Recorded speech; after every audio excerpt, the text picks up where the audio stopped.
Yep, I'm just up for no reason. Up for no reason. Besides the fact that I got a lot on my mind.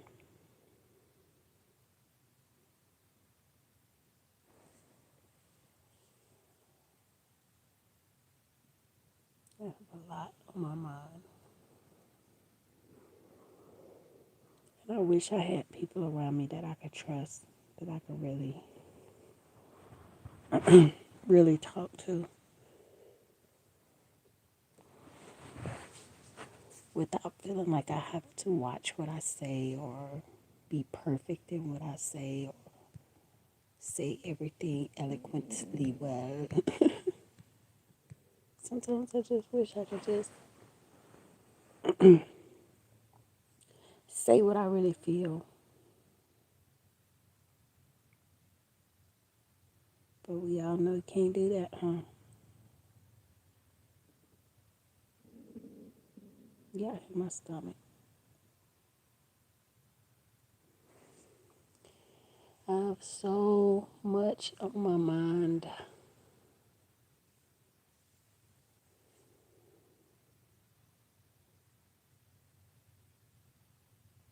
I wish I could go back in time. I would change a whole lot.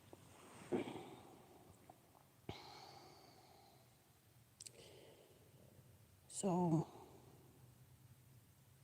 I had a doctor's appointment yesterday and I had to get the Zarzio shot.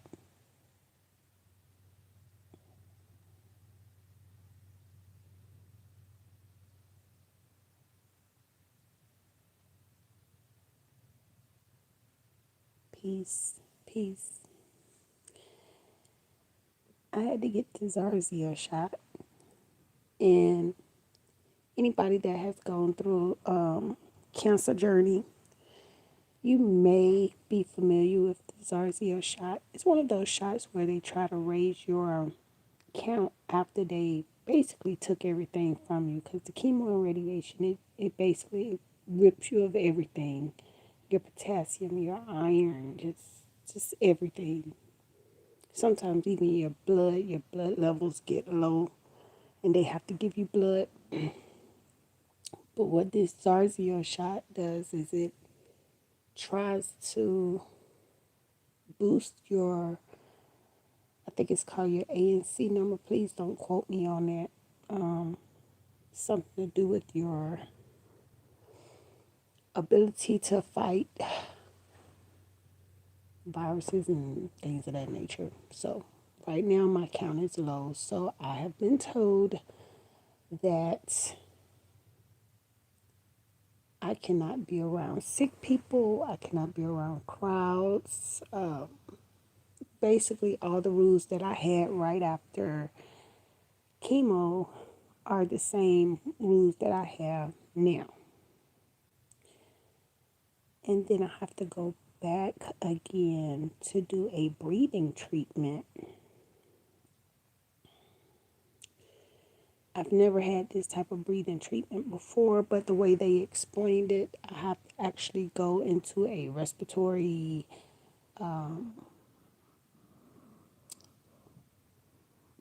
department of the hospital to have it administered once a month.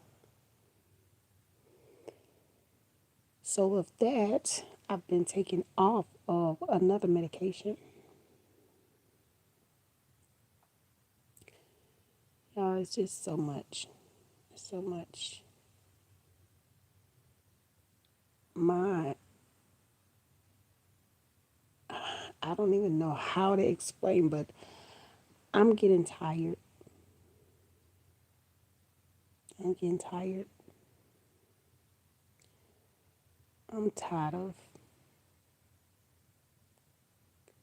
feeling like I just can't catch a break.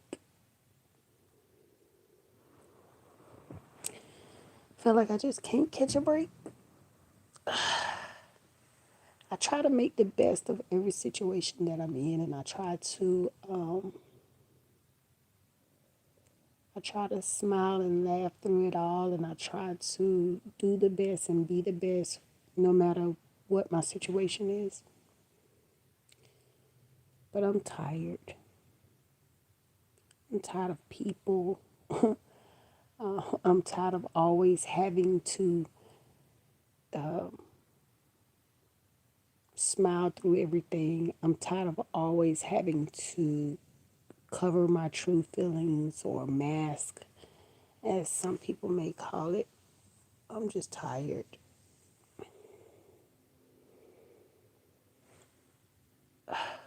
It's hard.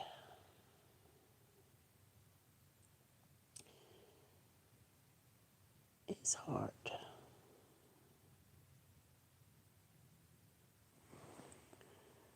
I'm tired of constantly being treated like I know nothing and that I'm lesser than, but at the same time being mimicked and copied. That is so hard to witness and see with your own eyes. And then when you try to speak up about it, to be talked about like your feelings don't matter.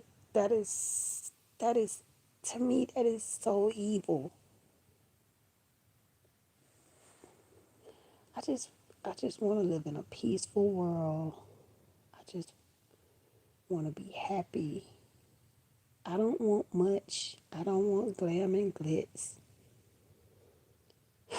If I had it my way, I would be in like a cottage somewhere, but still close enough where I can get to some water, like a beach or something, and just be around a lot of flowers, plants,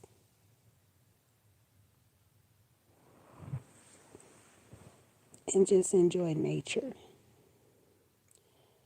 People say that dogs are man's best friend, but sometimes I think nature is my best friend. And you might say, how can nature be your best friend when it's, it can't react? It doesn't have emotion. But to me, nature has emotions.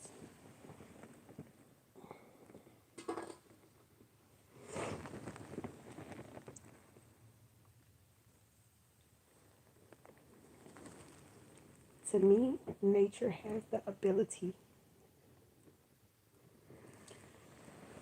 to feel my pain without judgment.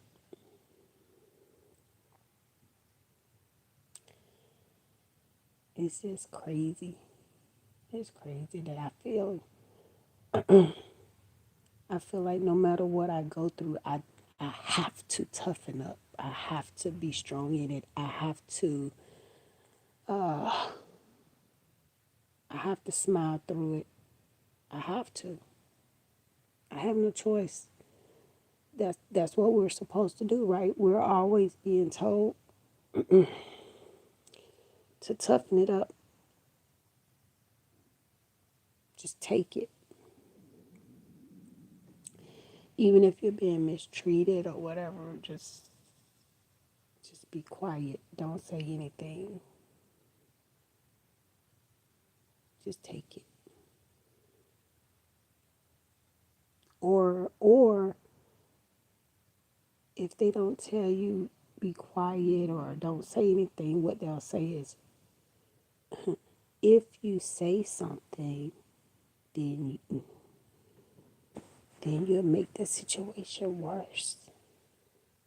So it's like we live in a world where somebody will know that you're going through hell and high water, and they'll still try to convince you in some type of weird, twisted way that no matter what it is, you are still to just take it.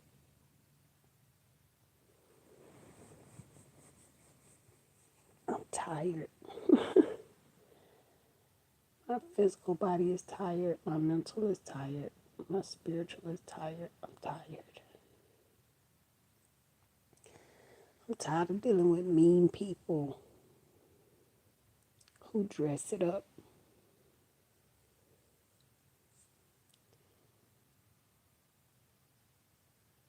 I can honestly say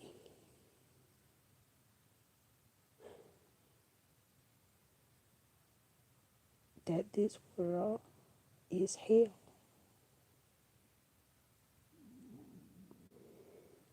This is hell.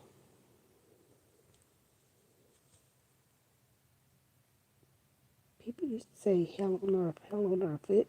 That's a very true statement.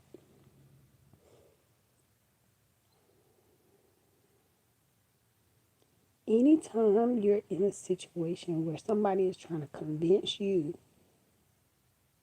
to be okay with being disrespected, neglected, abused, mishandled,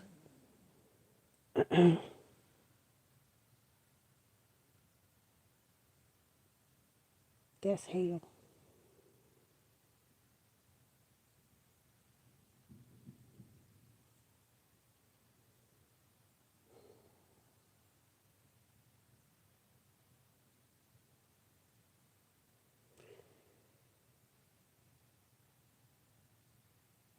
And it's especially hard because sometimes people will use religion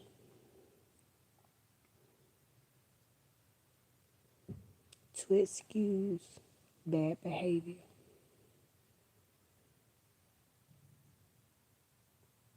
but won't use that same religion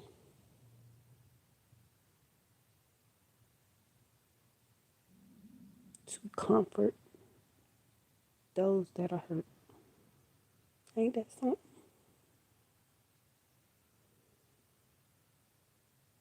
They'll use religion to convince you to forgive someone who did something malice, something unforgivable, basically. But that same religion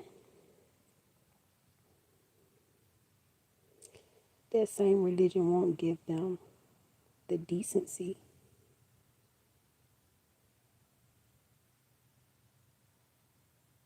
to be understanding or loving with the one that is in need. I don't get it.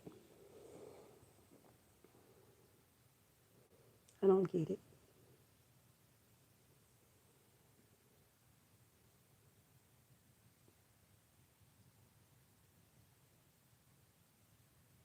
I don't understand why I had to be the one to get cancer.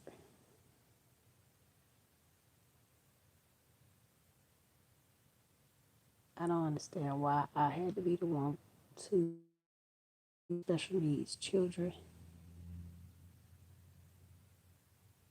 I don't understand.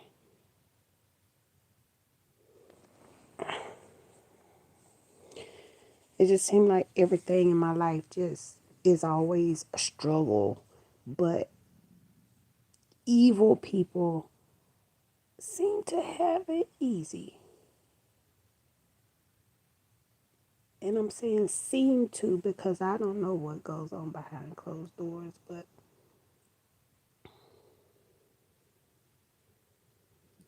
when you watch a mother that has a child that is healthy, can talk, can stay by the parent's side without taking off running, not self harming, able to follow instructions. When you see a parent that has a neurotypical child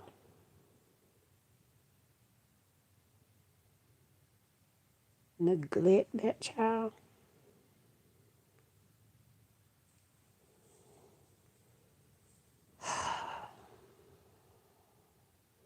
and then you sit there and ask God, like, why couldn't you help my child?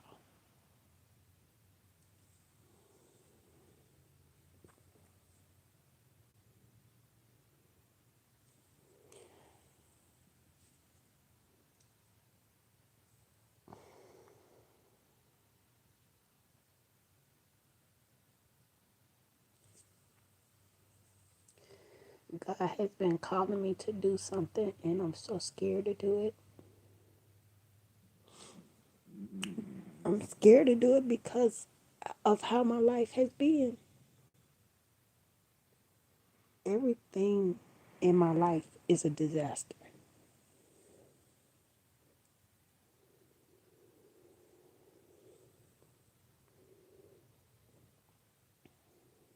And I try to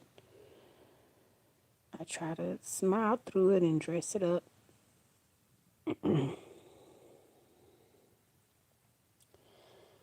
So me on the outside looking in to what's going on in the world is like whatever. I really don't even care. People be trying to tell me all this like horrible stuff that goes on, and I just be like, I don't want to hear it. I don't want to hear it. And it's amazing how people will dismiss you saying you don't want to hear certain things or you don't want to see certain things.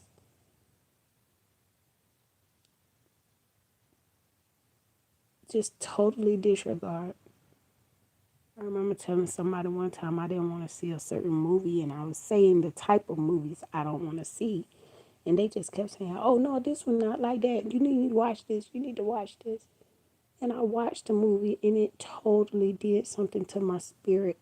You like,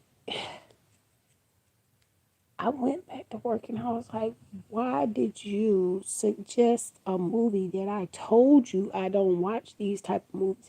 And this person laughed and said, but I bet you liked it though. I said, no, I didn't like it. I couldn't sleep for 2 days.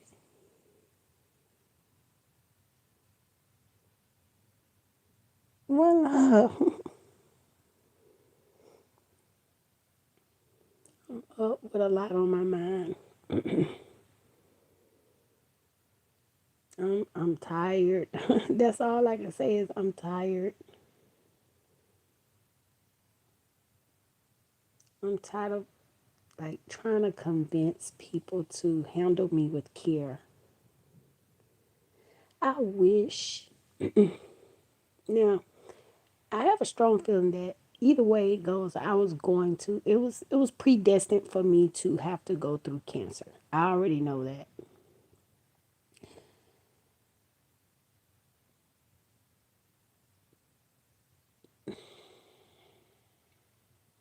But why did I have to go through cancer and be lonely at the same time?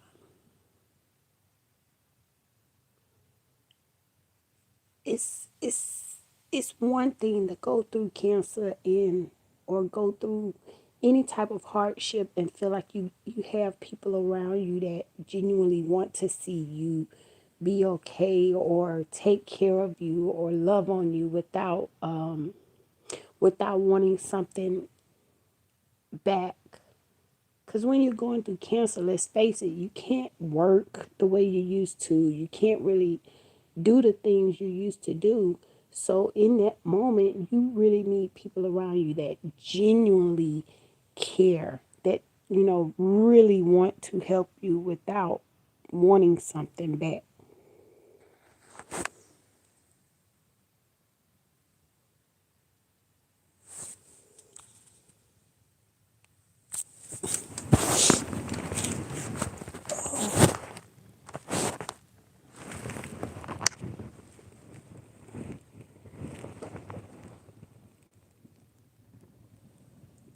So one of the worst things I had to go through and still have to go through to this day is pretty much having to fight cancer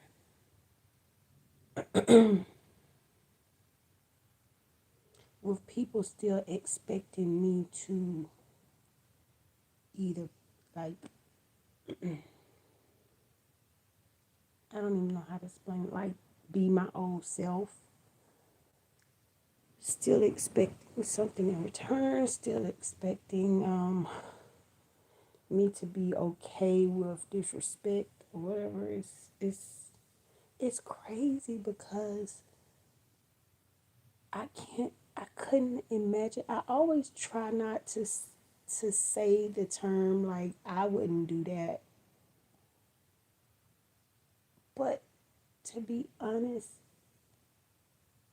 I can't even imagine anybody mistreating somebody who you know would take care of you, who has taken care of you. It's so hard for me to fathom, like, disrespecting or not taking care of a person that I know would have taken care of. I just don't get it. I don't get it.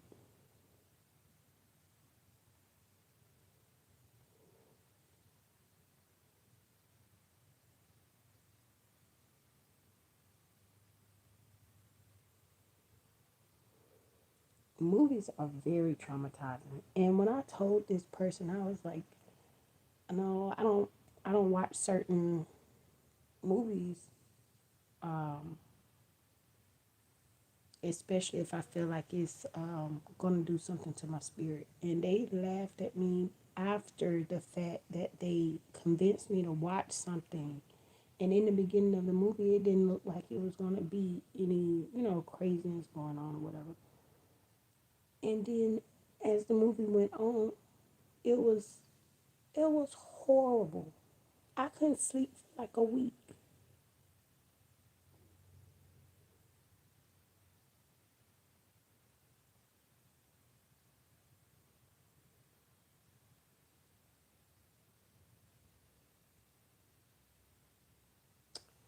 My, I'm I'm glad you said that.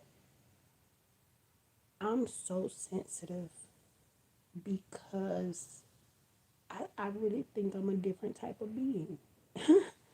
I really think I'm a different type of being. I'm the type where if somebody around me is sick, I'm fixing you some tea. I want to know, what do you need from me? What do we need to do? I'm I'm all in because I don't like to see people around me hurt or sick, especially if I really care for you. And I have learned that everybody does not have that in them.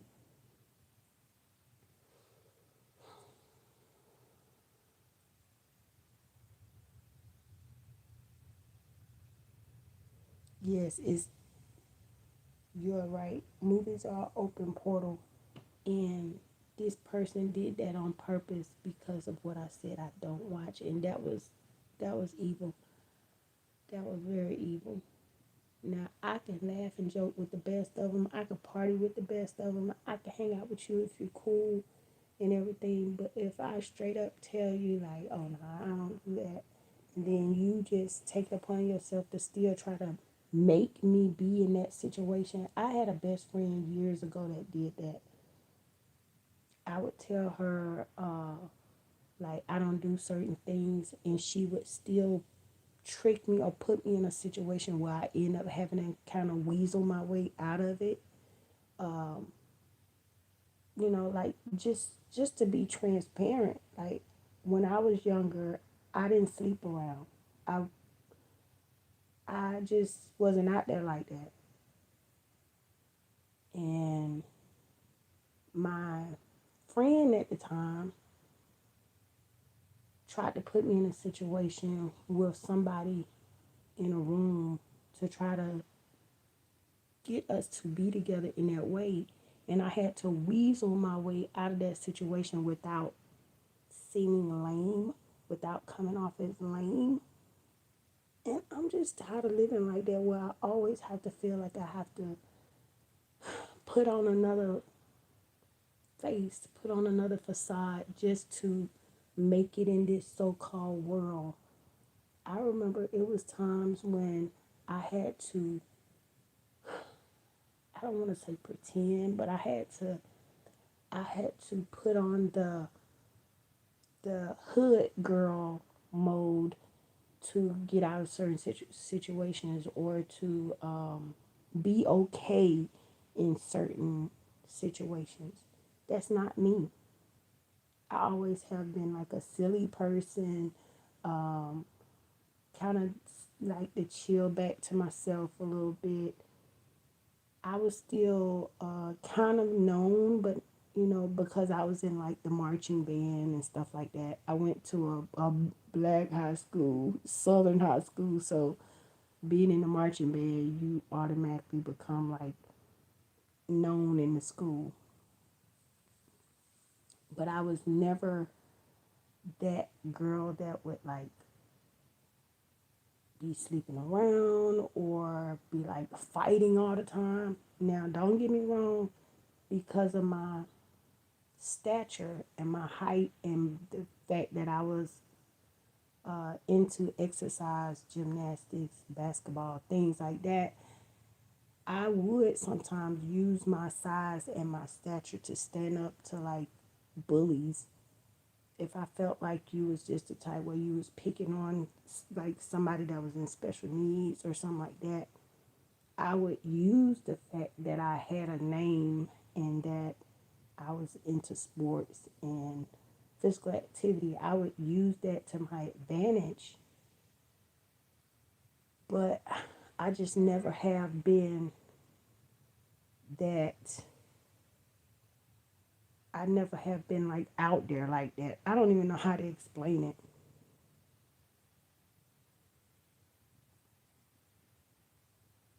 And somebody had to remind me to stop calling people my friends. I'm teaching my daughter that now. I've been telling her that for years, but she still has this thing where as soon as she meet people, she be like, "Yeah, my friend or my homegirl or what," and I be like, "Whoa, whoa, bring it back a little bit now. You're associate. You're associate."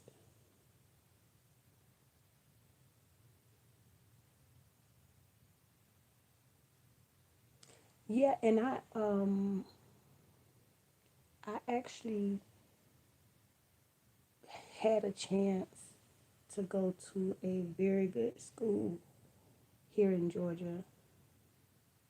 I was actually accepted into a school in Florida called FAMU, and what's the other one? Morris Brown, Morris Brown, FAMU, and Agnes Scott. But Agnes Scott is an all-girl college. But those are the things accepted to, and unfortunately, I got sick my senior year of high school, and a lot of that kind of went away.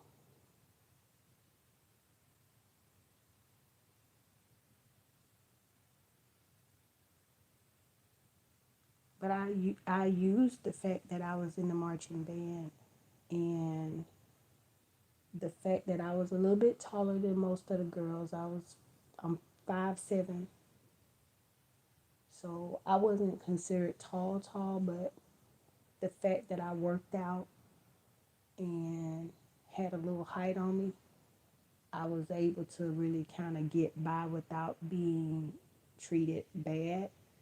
So I tried to use that to my advantage. Like if I saw somebody going through something that I knew was just downright mean, I would try to stand up for them, or I would try to befriend them and start speaking to them every day. And I'm going through this thing now in my 40s. I'm 46 now, but I'm going through this thing now in my 40s where I'm like, boy, I've had a rough life. Like I sit back and I just think about it like, whoa, I've always had to pretend. And that's kind of messed up. It's kind of messed up. I used to like to read like educational books, and I used to like to just basically read like the encyclopedia. Like I would just thumb through and just pick a topic or something and just thumb through and just like to read on like random facts. And I got kids that do that now, and it's so funny because sometimes they'll come and tell me something, and I'll be like, "Thank you for that random fact," but I was that kid. I was that kid. I'm young. Thank you. I'll put that in my pocket next time I'm out there trying to jump that fence. I I used to love reading educational books, and when I tell y'all, I had to I had to mask that. I had to mask the fact that I love to read educational books because once again, somebody who I thought was my friend, this was the same person.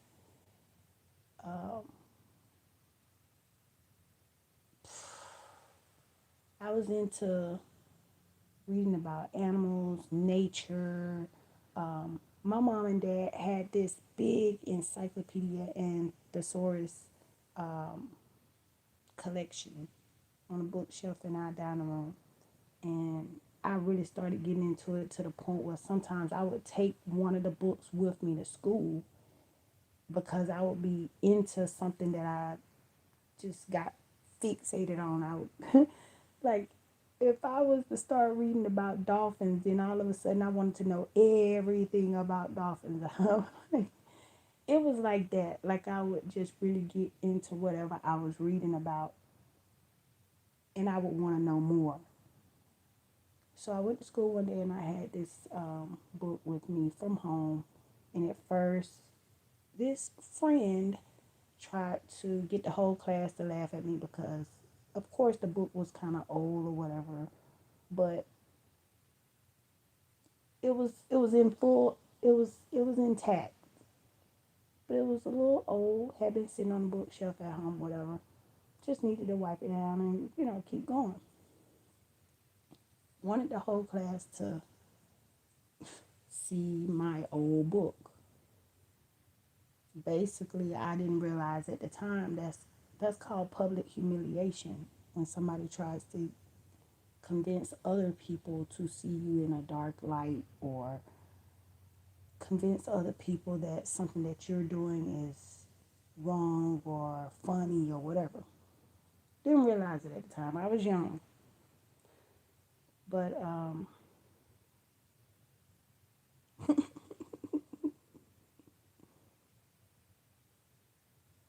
yeah, it is illegal to talk to dolphins. Yeah, when I found that out, that was when I want to say maybe 14. I was about 13, 14. But it wasn't a big thing back then. I just knew that it was one of those things where you're not allowed to communicate with dolphins, and you're also not allowed to touch the sea animals in Hawaii. That was something that I learned when I was like, I want to say 13 or 14 years old. Like, you're not allowed to touch like the sea turtles and the fish that you may come across when you're in Hawaii, like if you're on the beach.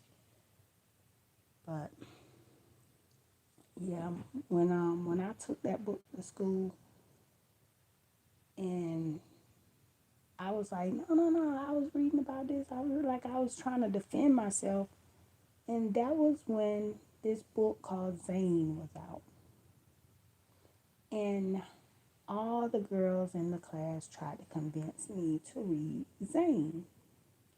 And I was like, I'm not really into books like that. They was like, well, then you're not a reader then. You don't like books then. If you don't like Zane, you don't like books. I'm like, what? I don't like to read because I don't like romance novels. Like, what? That just wasn't my thing. Everybody tried to convince me to read this one particular book. And when I tell y'all, I borrowed somebody's book and I couldn't even get past like the third chapter. It just wasn't my thing. So they told me that I wasn't a real reader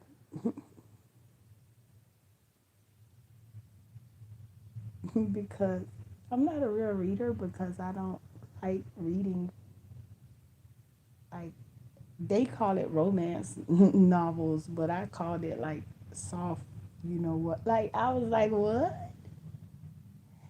That's just not what I like to read. Now, don't get me wrong. I can joke with the best of them, and I could talk about certain things with people who cool. I I could talk about just about anything with people who are down to earth and cool. But when it comes to what I like to read and the knowledge that I like to obtain, that's different. That's my personal time. That's what I like to do. I don't like it when people try to convince me to not do what I like to do. Like with the whole language learning thing. That's just a little hobby that I like to do. From time to time, I just pick up a book and be like, I want to learn Mandarin Chinese. I want to learn some. And I might just learn maybe the numbers, or I might just learn how to say hello, goodbye, thank you, something like that. And then people will try to convince me, well, that's not learning the language then. Like, what, what kind of world we live in? What kind of world do we live in? You was into the romance, and I had lots of friends that was into the romance novels. Um, that was just something that people talked about around the cafeteria, like in the cafeteria around the table or whatever. They would talk about what chapter they was on, what happened or whatever, the characters. Sometimes they would compare characters to people that was in the school, and I just wasn't a part of that conversation. But I never once told somebody who was into romance novels that they shouldn't read that or whatever. Like, what? That's your thing. I I don't like getting involved with what people like to do. Um, I had another group of friends because I used to just go from table to table in the lunchroom, y'all. That was me. I was that person that would go to one table and be like, "What y'all doing over here?" And then I would go to the other table. So I had another group of friends that sat like closer to the door, and I ended up having more in common with them because one day after something major happened, like a lot of people don't know it, but I used to be into wrestling. Sheiky Baby knows it. But I used to love to watch wrestling. So one day I noticed that table was getting hyped and I kind of knew what they was talking about, ear hustling. Kind of knew what they was talking about. So I went over there and we was talking about what happened with wrestling that night before, and we was anticipating what was going to happen later, and we was talking about the moves that were made and who came out, all that good stuff. And I used to always go around saying choke slam. I used to love this choke slam. So that was my wrestling group of friends. We actually sometimes would bring like some of our, some people might call them toys, but we call them like our collect collectors items.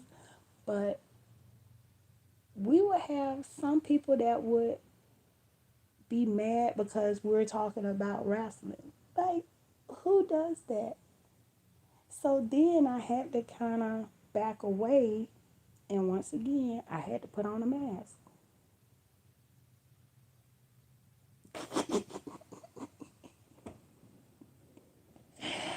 I used to always talk about body slam, choke slam, or either I would like do like an entrance, like the Undertaker. Oh, like, don't I don't even want to get started because I was really into it to the point where I knew everybody's entrance. I knew what they were gonna do, how they were gonna do it, like everything. So everybody knew that I was the one that would holler choke slam from down the hall. It, and yes, I would sometimes actually do these moves on some of my male friends, and people thought we was like playing too rough or whatever, but no, we just like the world of wrestling. So sometimes we used to just that gave us something to talk about, something to do.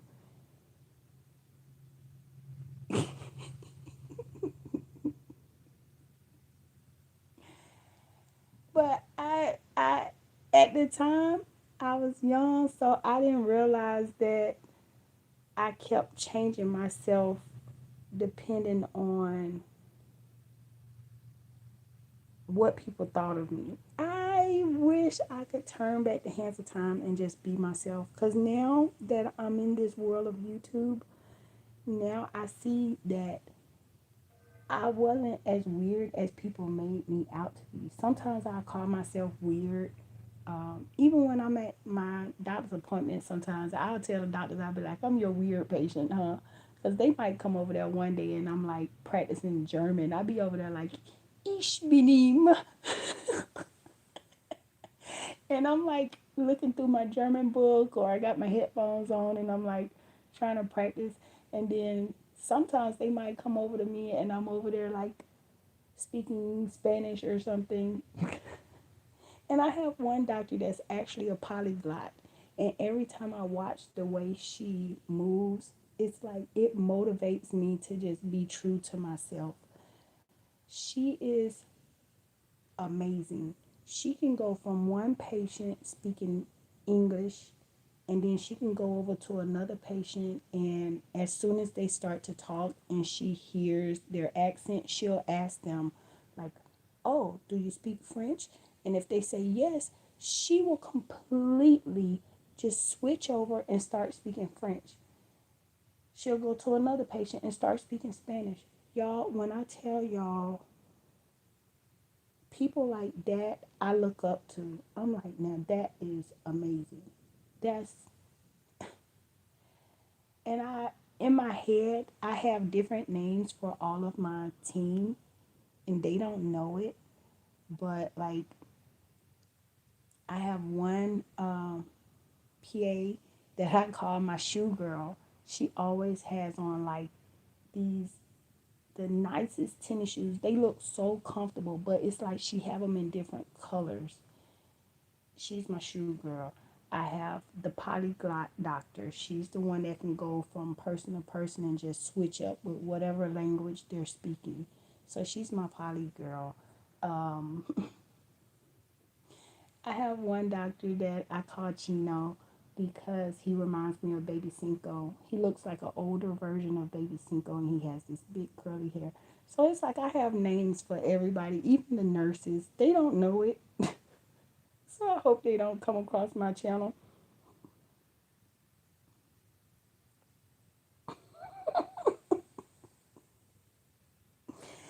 I wasn't a bully. I promise you I wasn't.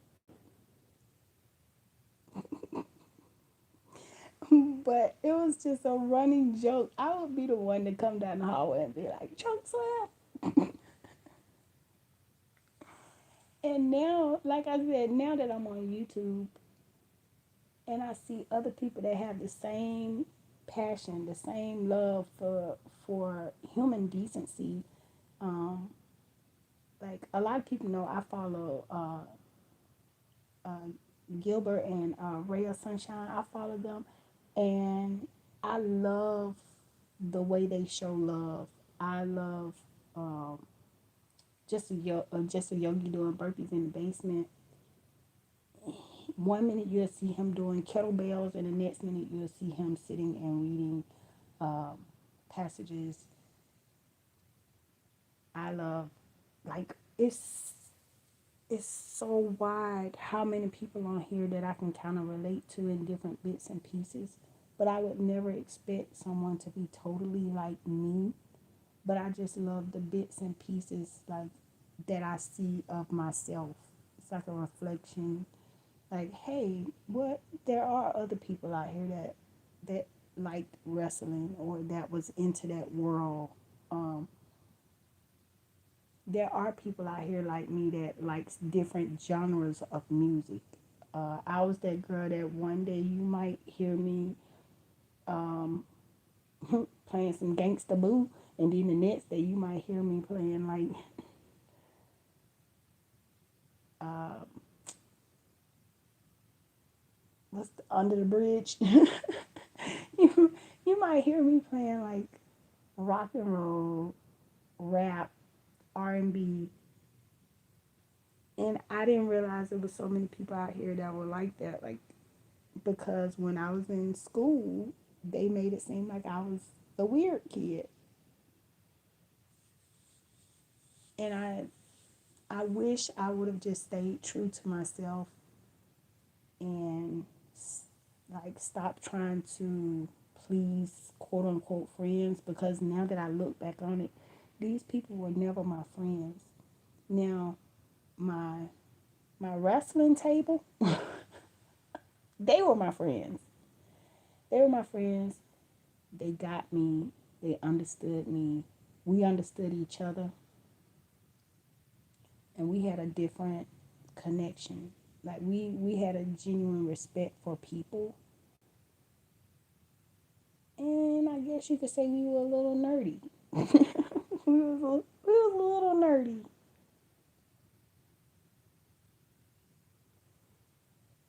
But now that I'm like in my 40s, I'm realizing like, yeah, I was that weird kid, but I was always trying to adjust myself or change myself to make other people comfortable.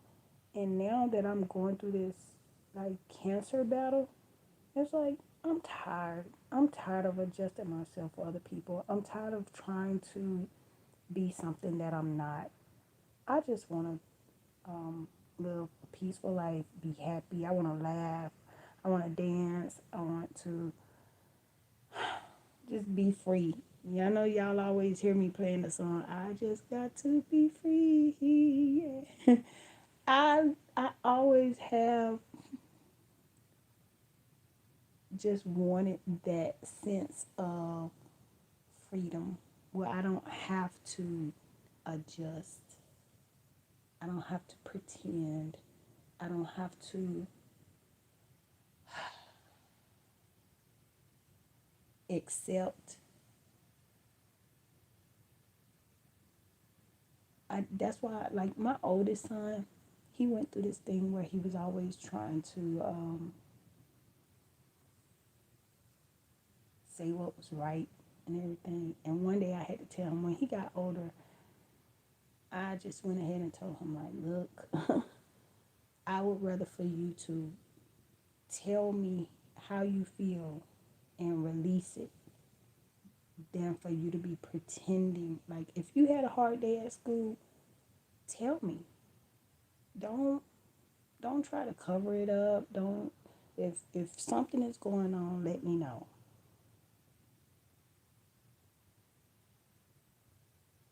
If you feel uncomfortable with certain situations, say something. But see, I was brought up where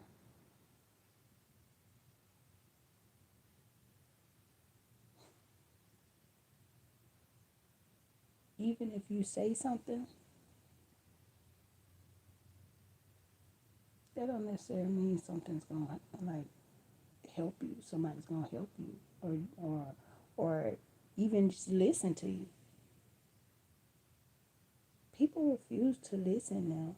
Like if somebody's talking to them, they like, oh, I don't want to hear all that, or they say little comments. We don't even listen to each other anymore. That's crazy. That is crazy.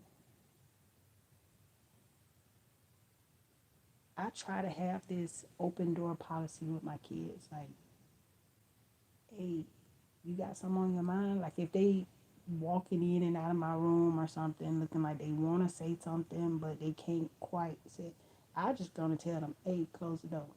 You got something on your mind? You got something you want to say? Let's talk about it. Let's talk about it. Get it off your chest. But now, I don't know what's going on in the world. People can't be themselves. Everybody trying to be fake for social media and all of that. I can't be fake no more, y'all. I can't keep pretending. I am what I am. I'm the weird kid that likes to read educational books. I'm the weird kid that likes to learn something new every day, literally.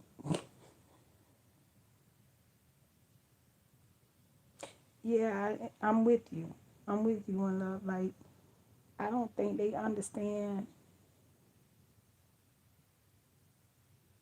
I don't think they think we understand. That's what I'm trying to say. I don't think they realize that we know more than what they think we know.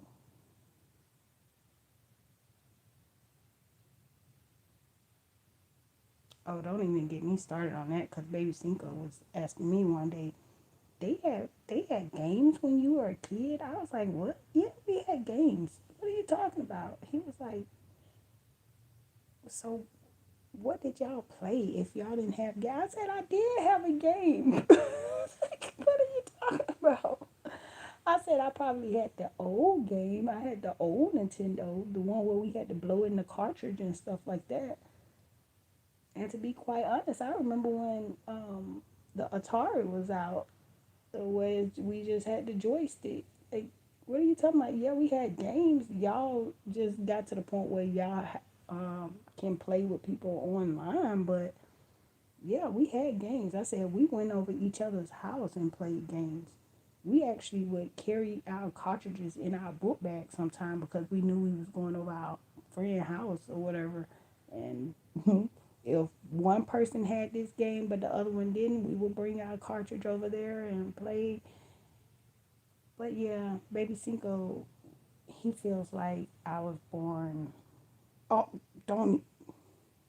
Did you just mention Duck Hunt? Yeah, I used to pull the dining room chair to to the TV and play Duck Hunt, and I would have that thing pointed right at the TV, and I would be like, "Bim, bim, gotcha, Shorty, gotcha."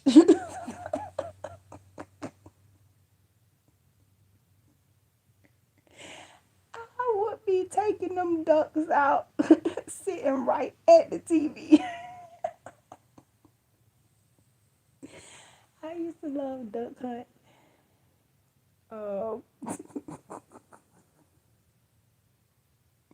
I used to love Sega Genesis. I used to love, well, on the Nintendo, I loved Super Mario, of course.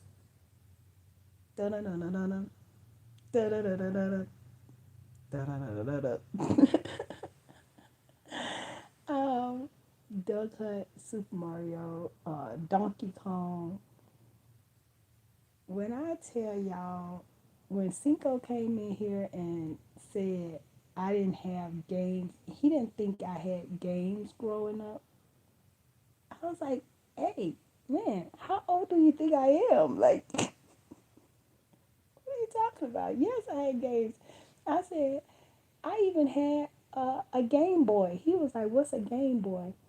So I showed him what a Game Boy was, and I actually went to Walmart and they had like these little, not like the real game, but they had like these little Game Boys up front at the register. So I did get him one, the little red one. And I was showing him, I said, see, I had a Game Boy kind of like this. But we had the little small cartridge that you put in the top, and I said I was playing stuff like Tetris, and we would be sitting in the car. That was back in the days where your parent can run in the bank or something real quick, or run in the gas station, and you could sit in the car. Like, it wasn't a big deal. Now you got people that be calling the police and stuff. Well, I can see if it's a baby, but like when you big kids, you just learn to sit in the car. And your mama just tell you like, "Hey, don't open the door for nobody. I gotta run in here real quick." So I was like, we had these little games. We would sit in the car. We would play on the Game Boy. He was like, "For real? For real? Yes." As a matter of fact, when I was working at FedEx, I got to do a whole nother video about that, y'all. But anyway, when I was up at FedEx, that's one of the things they tell you in orientation. They was like, "Hey, how many of y'all in here play Tetris?" How about when they asked that, only like maybe 3 people in there raised their hand? I was like, little youngins in here, y'all ain't played Tetris. So they was like, just think about Tetris when you load in the truck. Just think about Tetris. So I was telling Sicko, I'm like, Tetris is kind of like how y'all got these games now where y'all have the different um, vegetables and fruits or whatever, and you kind of knocking them down. You got to get the row together. I said that's how Tetris was, but we didn't have uh, the colorist pictures and all of that in the blocks. We just had random shapes would fall down, random blocks. And he was just amazed. I, you didn't need seatbelts. I mean, you are so right about that. It, I grew up in a time where it was okay to get on the back of the truck if you riding down to the store. If I remember my granddad, he used to work in construction. Um, I forgot what you call it, what he did. Do you call it like mason or something? Masonry? He did the concrete. So he worked concrete. He did like driveways and walkways and stuff like that for people. So I remember sometimes if he was low on the amount of people he had working, if people were calling out or something, he would go up to like um, Home Depot or something like that, and he would pick up a group of guys and ask them like, "Hey, y'all want some work for the day? This is what I'm paying. This is what we got to do." And they would just jump on the back of his truck. He'll just tell them how many people he needed. He'll say, "Hey, I need 5 guys to complete this job today. And whoever I get, I have to come back tomorrow and pick you up to finish up the job." He'll tell them how many he need, and they would talk amongst themselves, and they would figure out what 5 gonna go, and they would hop on the back of the truck and ride with him to the job. Now you can't do that. Okay, so that is what you call it. Okay, yeah, he worked with concrete, but yeah, I grew up in those days where it wasn't so. And I will say this though, back then it wasn't where if somebody saw a kid in need that they would be so quick to call the police or CPS or something like that.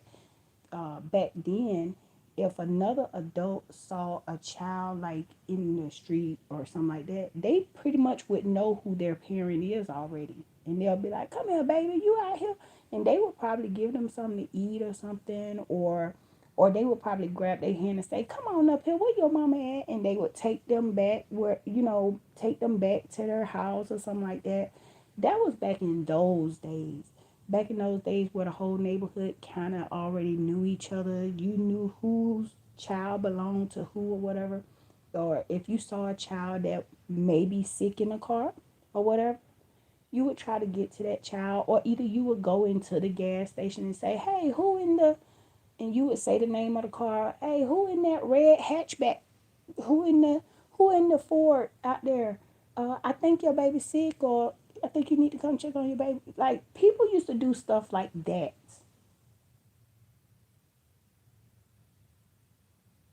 Ye- Yep. We all watched out for each other in the community. Like, it wasn't a every time every little incident happened, we calling the police or we calling somebody. Even it was to the point where even if your child got sick in school, now I'm really telling my age now.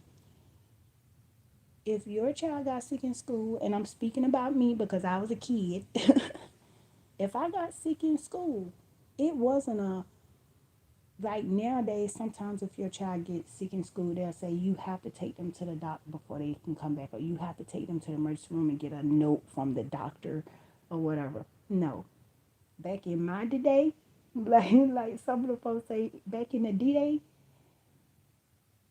if you got sick at school and your parent was at work, your grandparent gonna get you, or your auntie or uncle gonna come and get you. They gonna take you to your grandparent. It was always a grandparent. If it wasn't your grandparent, it was one of the elders that maybe lived next door or across the street. They would doctor on you from the time you walk in that door to the time your parent get off work, and then they might hand your parent a brown paper bag with some type of ointment in it, or with some type of tonic in it, and they'll say, "Get this child this him before they go to bed at night. I done already gave it to him at such a time." That's the way I grew up. I grew up, if you had a bellyache at school, you going to somebody's grandmama house or your grandmama house, and she finna doctor on you. She might even have you lay down, and she rub your stomach in a circular motion, and she'll be asking you like, when last time you had a bowel movement, child? That's the way I grew up. And have you sipping on something that might be a little tart, a little nasty, but it'll be like a tea. Have you sipping on some tea, or either if your muscles was hurting, you're sore, a little turpentine and a little teaspoon of sugar. Yep, that's what I grew up with.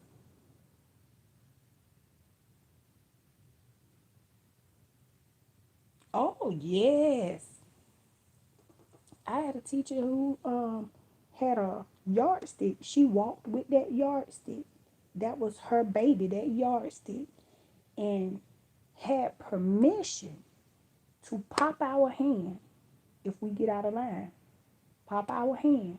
And then, even when we were learning how to write cursive, the teacher used to slam the stick on the desk, pick that hand up, pick that hand up, and she would have us hold the pencil the correct way. We went for a while just basically learning how to hold the pencil correctly, and uh, we had to understand the fundamentals. We had to really get the basics down for writing. And when it came down to reciting something, reciting a Martin Luther King speech, or reciting um, math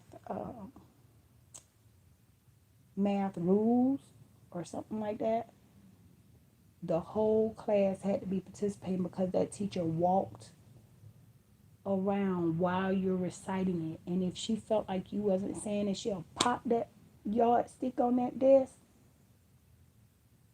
liven up, wake up, sit up, and you had to recite the rules, the math rules, or you had to have your pencil just right.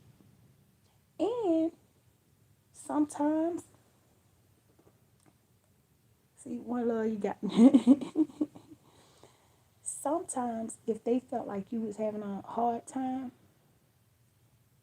they would drag a desk out to the hallway and have the paraprofessional or the teacher's assistant sit out in the hallway and work with you one on one. They don't do that no more.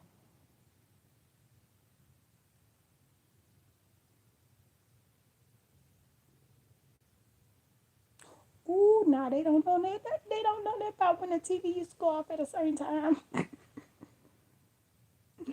They don't know nothing about when you had that TV with the two knobs and you had to get that bottom knob to the U. No, the top knob to the. It was one arm you had to get to the U in order to get to the higher channels, like I think 11 and up. And then even then, it still might be a little fuzzy, so you had to click it just right in the middle so you can get the picture. And then at a certain time at night, boom, it's out. Ain't no more TV.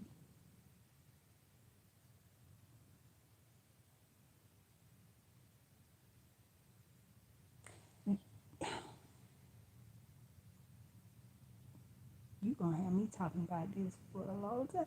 Yes, penmanship was very important, and that's exactly how she used to say it too. Your penmanship is going to speak for you before you can even speak. Sometimes that's the way we were raised. We were raised that you have to understand that sometimes people will read your writing before they even meet you. Like with the back then, it was with like you may be mailing a letter. We actually, that was a part of us learning how to write. We would mail out letters.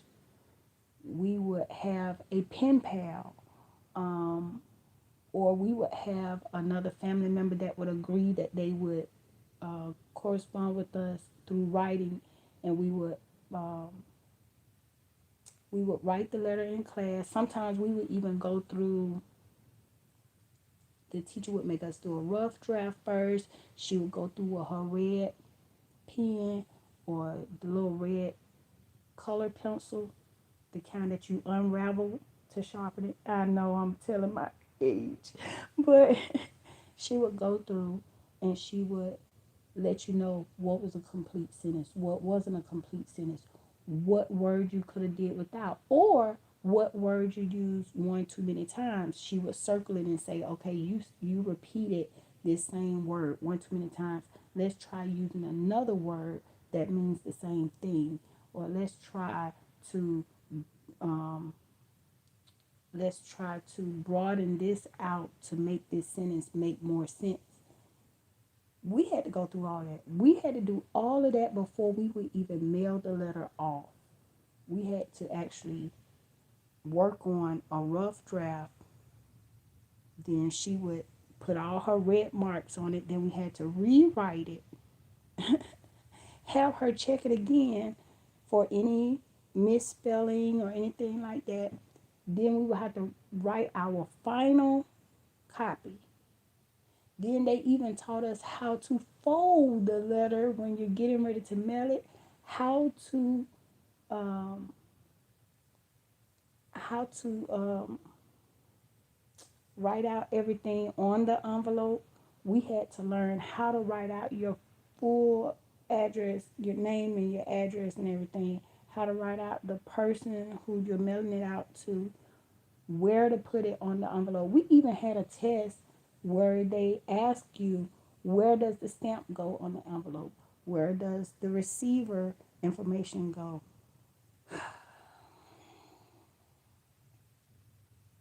Mm-hmm.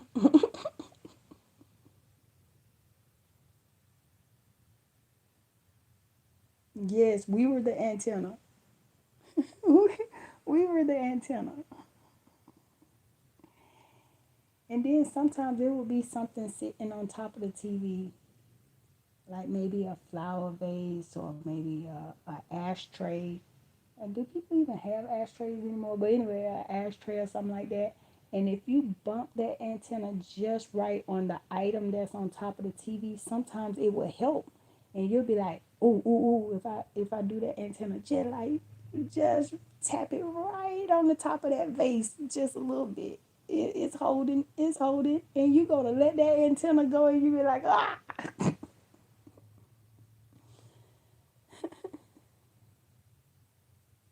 Yes, your final draft, and we had to do that a few times. It wasn't just like a one time thing. We had to do it a few times. where we really had to grasp the concept of how to put your thoughts on paper, how to write it out, how to make sure you are addressing the person the right way. Like we had to learn how to greet the person in letter, like how you would put greetings or to whom it may concern, and you would put the little comma and then you would start your paragraph off indented. Like we had to learn all of that. We had to learn how to end the letter with either with my regards or sincerely or with love. We had to learn different ways to end the letter as well. Like I don't understand why is it that they don't do stuff like that anymore. Why they don't do that? It was very important. And our teacher used to tell us, like the way you the way you conduct yourself in class is an indicator of how you will conduct yourself in life. Like they used to give us little sayings like that to make us really think twice about what we did and how we carried ourselves, how we um, handled stressful situations.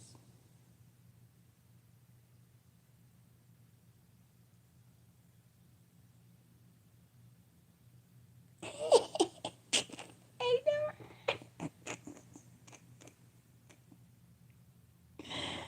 Oh my goodness. And me and my granddaddy, we used to watch TV, and I remember when they brought him a color TV. He was like, at first, he was like, I don't need all that. I don't need all that. It was so funny because he was still watching his black and white TV, and his children had bought him a color TV. That was hilarious to me. He loved watching. What was it? Is it the Andy Griffith show or something like that with the man who was a police and had a son? He loved watching that with Aunt B, I think it was, and he loved watching. Well, I'm just gonna put it like this: he loved watching all the old black and whites. Um, the Adams Family people, like my daughter them, they know I love watching the new Adams Family, but they don't realize like Adams Family been around for a long time. It was actually a black and white TV show back in the D-Day. Yep, Andy Griffin. That's it. That's it.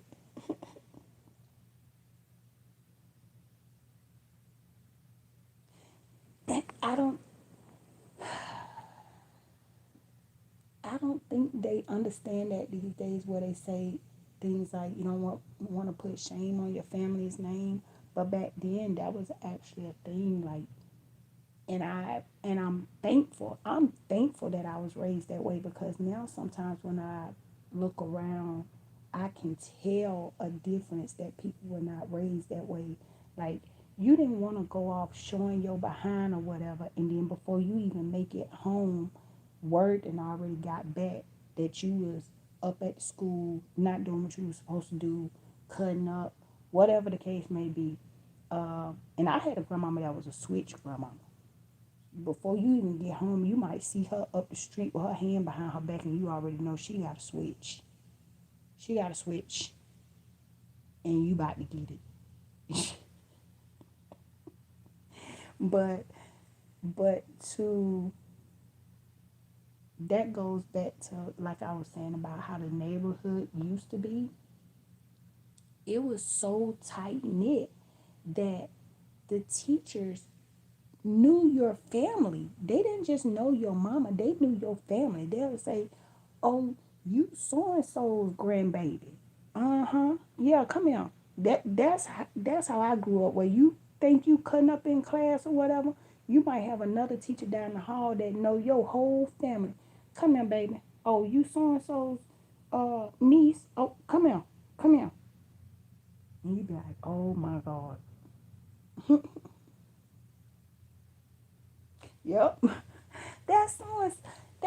so, child. And I'm thankful that I had that growing up. They they really looked out for each other. We really had a village. Back then, I would be mad like, dog, so and so, she's so nosy or whatever. You know, you be out there minding your business, doing something you ain't got no business doing, throwing rocks or something, and it ain't gonna last for long because if that nosy neighbor see you, she already on the phone, or she already on her porch yelling at you, telling you, get on from down here. You know you supposed to be up the way. You know your mama don't even want you past that stop sign. and and you would respect that because once again, we were brought up where you respect the elders. You don't do all that back and forth and stuff. You respect the elders. If you gonna go do your dirt, you better go hide and you better go hide good because if somebody see you, it's over. It's over.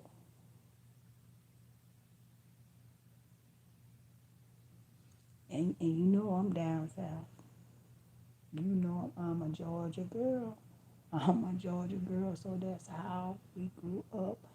It it's amazing to me how fast people are now. Even on social media, it's amazing to me how fast people are to bash people or to call the police on people just simply off of social media. Now I can see if it's something like gruesome, something real bad, but I have seen videos where people are calling the police on people because they feel like their mama is not fixing a proper lunch or they feel like what?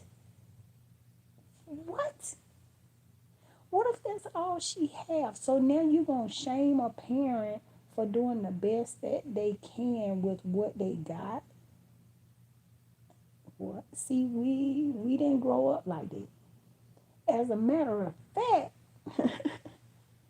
as a matter of fact, we grew up where sometimes you might be at a friend's house and they parent might come in there and give everybody paper plate or either tell y'all come on in the kitchen.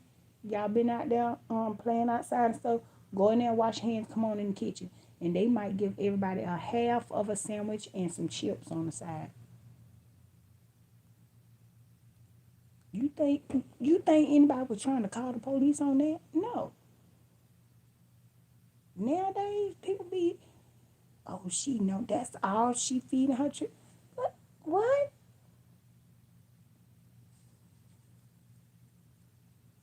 Freeze pops? Oh, and don't let me look up and have a quarter. I'm going to the candy lady and give me a quarter juice, okay? Do they even have quarter juices now? They call them hug juice. We used to call them a quarter juice. Go get me a quarter juice. You can have $1 and go get you a whole snack from the candy lady. You can go get you a box of baked beans, the Boston baked beans. You can get you a bag of chips. You can get two quarter juices and a little hard candy on the side. You can get all that with $1. Because the little hard candies cost a penny.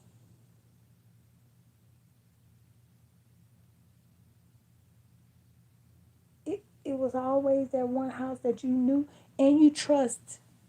It wasn't no craziness. It was always at least one or two houses in the neighborhood where you knew they not gonna just feed they child. They gonna feed whoever out there playing with their child too. My grandmama was that one. My grandmama, she is in her 90s now, and she is my last living grandparent. She was that one. That's the grandmama who I remember one day I did a live and I was saying how she was such an honest person to a fault, but honest in a way where it was loving. But that was my grandmama. That is my grandmama. That back in the day, if what we call junkies. if a junkie or an addict, prostitute, spoke to her and she felt like they weren't taking care of themselves, or if they said, we all call her Granny. Granny, can I get something to eat? She said, yeah, I'm gonna go in there and fix you some. And she'll tell them, but you better go home and wash your tail. Then if you gonna be out here like that and you still remember you a woman, so you go down there and you clean your tail, you take you a good bath and I'll fix you something.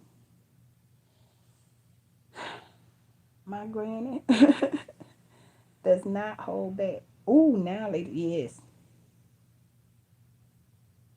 My granny does not hold back. She was that one that would go in there and fix somebody off the street, sandwich, chips, sometimes some noodles or something like that. Or if she had leftovers, if she had some leftovers, she'll put your little rice on a paper plate or something, and whatever leftover meat she had, chicken or whatever, and she'll put a little foil over it, and she'll hand it to that junkie, and she'll say, "Now go clean your tail. You a woman. I don't care what situation you in. You always got time to clean your tail." That's the way she would tell you to take a bath. She'll say, "Clean your tail." She didn't have to sugarcoat it to make other people feel comfortable or whatever, or whatever, or spare your feelings. Her sparing your feelings were, well, in her words, she'll say, "I'd rather tell you than somebody in the street tell you." She would rather tell you that you need to take a bath, bathe yourself. She didn't say she'll say bathe. I would rather tell you that you need to bathe than somebody out in the street. So she would tell a junkie, a prostitute. I ain't gonna never forget sitting on that porch watching my grandmama do that. Yeah, I'm gonna come back. I'm gonna go back there and fix you something to eat. I'm gonna get you a plate, but you listen to me and you listen to me good. You go down there and you clean your tail. You bathe. You comb your hair. Don't you ever forget you a woman. She went back there. She fixed that plate, and that girl just kept on saying, "Thank you, Granny. Thank you, Granny." Do you know? While I'm sitting out on the porch, one too long after, that same lady walking up the street, hair combed, looked like she had took a bath and put on some different clothes, and she was walking up the street and she hollered up to the porch and said, "Granny." I guess she was trying to see if she was still on the porch, and she hollered and said, "Yeah." She ran up to the door and she said, "I did what you said." And my grandmama looked at her and smiled and said, "And you look so pretty." She said, "Don't ever make nobody make you feel like you ain't got time to clean your tail." And she was talking to her like out of love. See, nowadays people would be offended by that. But back then, when an elder was telling you something, they was telling you out of love. Like, hey, go bathe, go dress up nice. And then not even to get on the men would tell the boys and the men that, "Hey, you like that young thing down there? That's your woman? That's your woman? You better take care of business, go make you some money. That's your woman. You better take care of for another man." Come on. I used to listen to the elders how they talked to us when we were growing up. I used to always sit with my grandparents and I used to listen and watch how they treated people. Nowadays, if an elder was to tell a young man like, "Hey, that's your woman," oh, they'll probably be like, what, pops?" Getting all upset or whatever.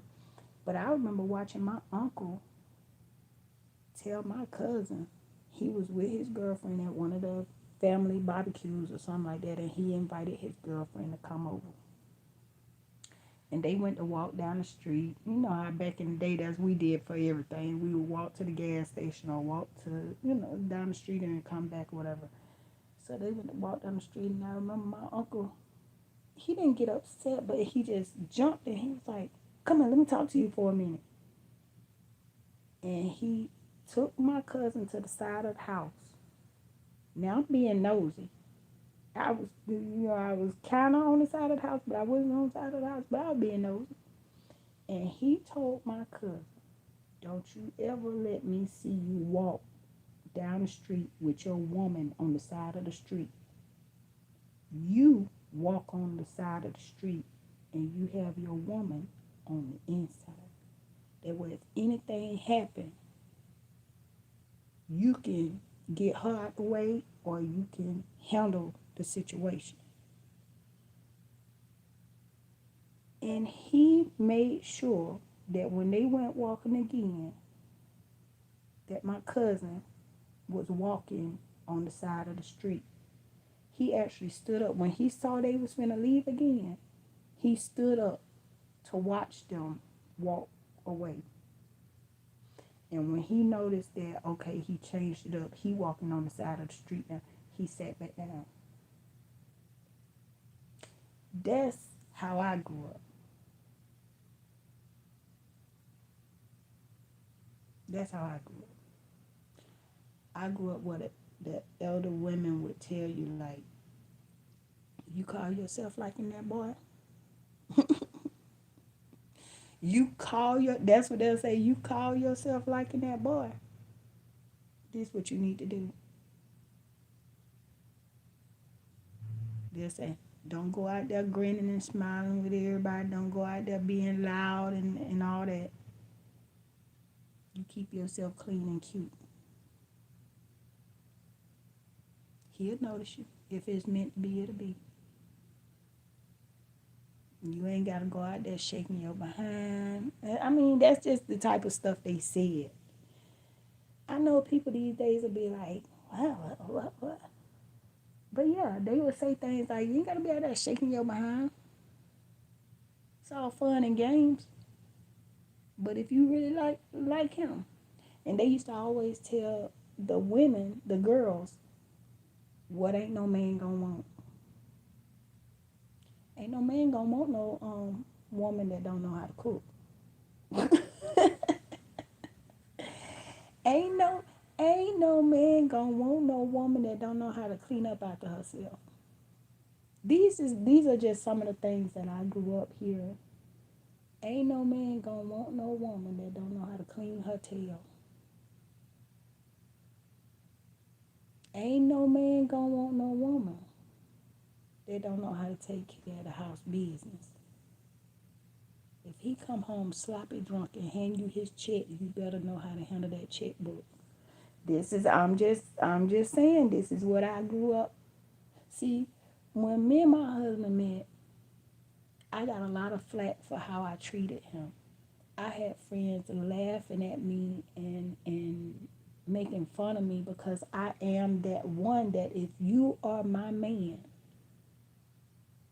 when you sit down, I'm gonna fix your food. I'm gonna fix your plate. And I'm gonna put your plate in front of you. That's the way I was raised. That's the way Granny and Mama Emma, my other grandmama, that's the way they raised me.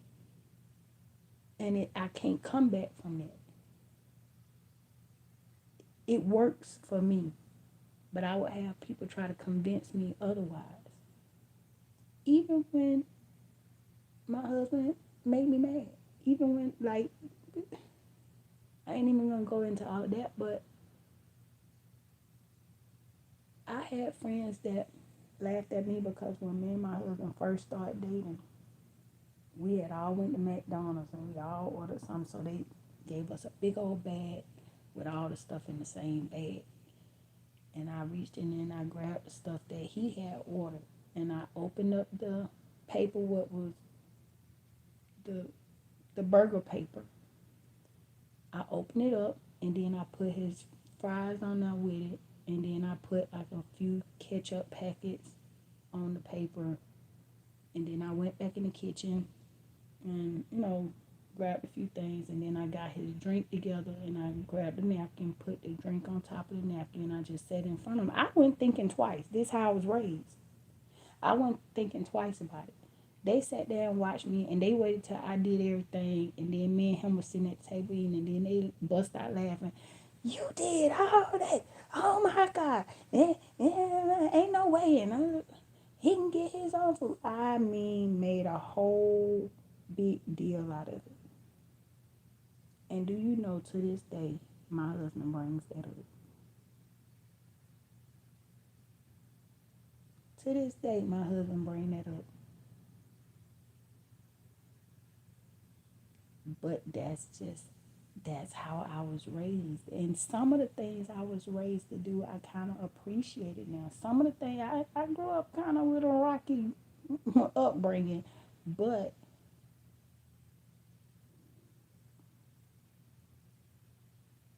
yeah, yeah. Unmarried folks telling married folks what is crazy. How to be married. It's crazy. And like I said, even if I'm mad at, it's just certain things I do and don't do. Certain lines that I just don't cross because that's the way I was raised.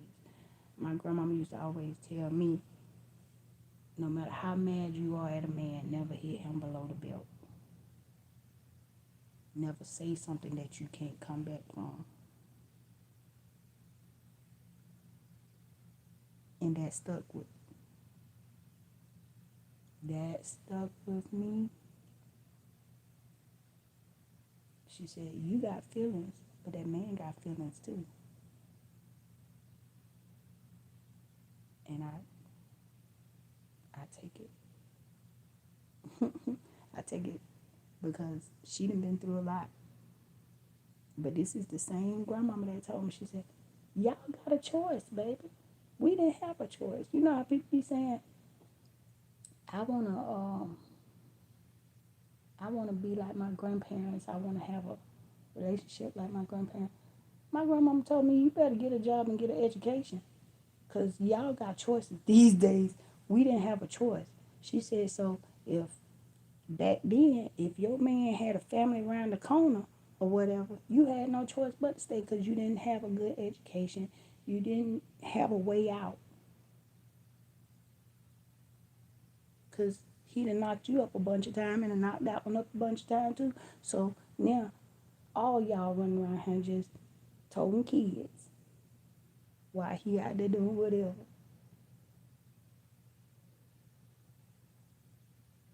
She said, so get your education. She was real bad on that education. Get your education. Have your job. She said, even if it's a little part-time job, even if it's just a little something that you do for a couple of hours every day, get your job. You can still love on that man, but always have your education. Always keep in mind that y'all have a choice. Y'all have choices. But at the same time, she said, let that man be a man and take care of him. That's your husband. Feed him. He come home from work. Don't feed him. He paying the bills. My grandmama taught me about the crock pot. She said, that crock pot gonna be your best friend. That man come in the house and can smell the food cooking, and all you gotta do is put some cornbread or some rice to go with whatever meat and veggies you done put in that crock pot. And it worked. I was able to manage the house like she raised me to. I was able to manage the house, take care of the kids, make sure some food was cooking. It wasn't always the food my children wanted, but there was always food in the house. My house wasn't always perfect, but it was manageable. I had to learn how to manage my house. And that was one of the things she was teaching me, like learn how to manage the money. If the man come and bring you the money, learn how to manage it. Well, you make sure you pay the roof over your head first. My granddaddy told me that too. If your husband gonna bring you the money, Make sure you pay the roof over your head first. Always pay that rent or that mortgage first. Then you pay all the major bills, power bill, gas bill, whatever. Be able to manage the money where you can get groceries but won't go broke.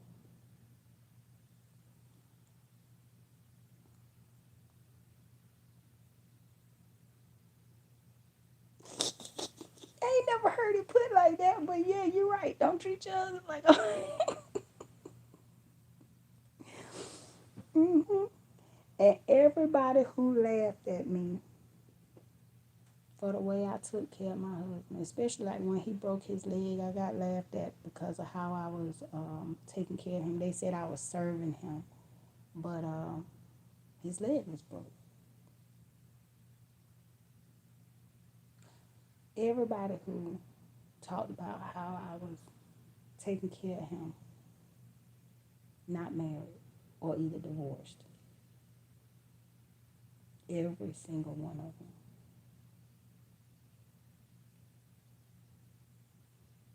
But when he broke his leg, I was so mad at him because he was supposed to be at work when he broke his leg and he was not at work.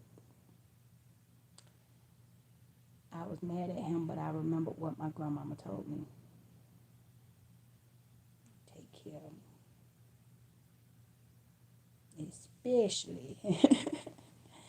Especially if you know that he is taking good care of you. You don't have to worry about nothing.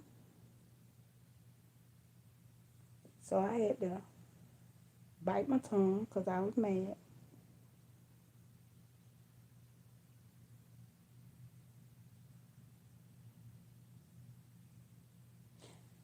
Oh, I was a coupon clipping somebody. You hear me?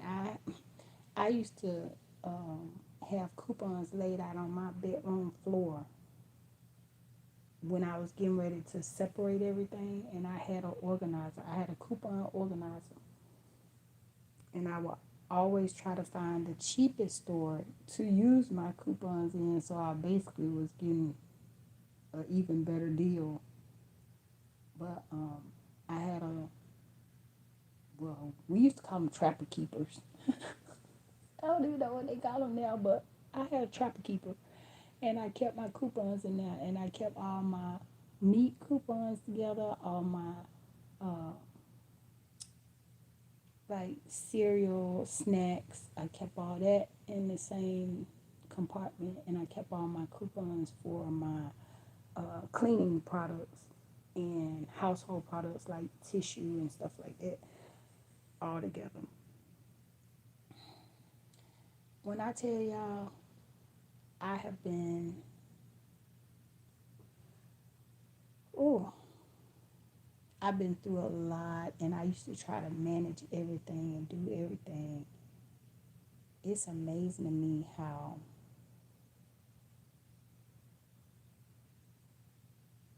I've done so much with very little, and I still get disrespected the most. The most. And I know people will probably say, well, see, that's what you get for, you know, being that. That's why I only worry about me. That's why I only look out for me. I can't. That's not me. That's not who I am. I I get a sense of peace in knowing that I'm doing for somebody else, that I'm helping. But I'm also the type where I don't like to be recognized for it. I'm kind of a shy person. I know people probably wouldn't think that by looking at my YouTube channel, but it takes time for me to warm up to people. I'm kind of shy. So if I help anybody in any way, I don't like for them to broadcast it. I know that sounds weird, but I don't like when people be like, "Oh yeah, she got me this, she did this," and she. I'd be like, "Oh God!" Like I just like drop my head, like, kind of like don't want a spotlight on me, and that's how I am when with the whole YouTube thing, if I'm in somebody's live and they're giving shout outs or something like that, I kind of cringe a little bit when they get to my name. Sometimes I don't even say anything in the chat because I'd be like, or either I might just drop them a heart emoji or something.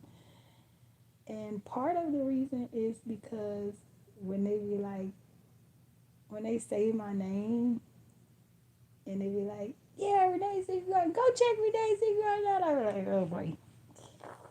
Sometimes it's funny. Sometimes it's like, a little fun or whatever, but sometimes I just be like, oh, you don't have to do that. You don't have to shout me out. You don't have to, like, if somebody comes to my channel, it's cool, but I would rather for people to genuinely come to my channel just because they like it or something like that. I don't want people to feel like they have to come to my channel. Yes, I was a professional coupon shopper. And then when everything started going digital, I was the one that was lost because I was used to doing the paper coupons where you actually sit and clip coupons. And I used to do the coupons for fast food too. Like, mm, um, like Wendy's used to have these coupons that would come in the mail, and KFC would have all these deals. So I would take those coupons and put them in a bag in my car. So that way, when we were out and about, I would look for the best coupon. Like if I had all my kids with me and my nephews, I would try to look for the best coupon. Um, that would be like a family meal deal or something like that. So yeah, I was a professional. Yeah, the digital coupons kind of threw me for a loop. I was like, what in the world? And then now it's like you got to download so many apps. I'm like, you know what? Forget this, because all this, well, you have to download an app for this, app for that. It slows your phone down. So I ended up taking a couple of those digital coupon or store apps off of my phone because it was just really slowing my phone down. You have to have an app for everything, man. I was like, this is just unbearable. No, thank you. Thank you, but no, thank you. I would rather go back to the paper coupons. I know that people would be like, that's a waste of paper or whatever. Recycle the paper. Because this whole digital thing is just confusing, okay? I tried doing the Kroger coupons and the Dollar General coupons, and I got tired of basically having to, how can I say it, like be updated on everything. I don't know if I'm saying that right, but it's like every time you get used to doing it one way, then they change something else, like the whole Dollar General thing. I had just gotten to the point where, okay, so I could tap this if I want the coupon on that, and then when I get to the store, I buy it, and when I get to the front, put in my phone number. So I had just gotten used to that, and then it got to the point where it wasn't showing you what you tapped on. See, at first it was showing me everything I tapped on, so when I go in the store, I go exactly to that product. Like, okay, this is what I tapped. Let me make sure it's the correct amount of ounces or whatever. Yeah, it's worse than, oh, CVS coupons. I used to go to that little kiosk thing, and like it would come out like, I don't know, like toilet tissue or something. And you're looking like, oh my goodness, I get $5 off of this, $5 off of that. Oh my goodness, buy one get one free. Okay, and then you go looking at some of the stuff, and you be like, I don't even use this brand or whatever, but I would still use those coupons. I used to literally get things that I don't even use just because it was on sale and I had coupons. At one time, they had this big sale on Tide, and I had the coupon on top of it, and I went through a struggle because the manager didn't want to um, accept my coupons, but it was their coupon on top of the manufacturer's coupon, and it did not have the print on there that says you cannot use this coupon with another coupon. So basically, I was getting the big thing of Tide for like $3 each, and she did not want to do it. So I went through all of that, and I was still able to get the Tide. So I used to stockpile with my coupons. In the world, when did how old are you, One Love? I remember When Dixie and Piggly Wiggly. Yes, yes. When Dixie was real good with the coupons because you can go in there and get um, like the food that you know you eat, the stuff that you know you use, and you can use your coupons and come home and feel like, hey, I saved some good money today because When Dixie was already kind of cheaper than going to these other stores, but they didn't have the same system. I don't know how to like they had a system where when they scanned the coupon, it didn't tell you all these details and stuff. And then it got to the point where when they started scanning your coupon, it's telling them so many details on the screen that they reading every little thing like, okay, it's saying this. And I'm like, when did that happen?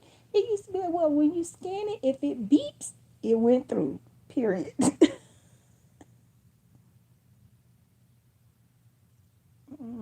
But that Winn Dixie was you can get on top of the sale that they already have. Hold up. On top of the coupon that you have, that's when they would have the BOGO like so you'll have the coupon and the buy one get one either half off or buy one get one free.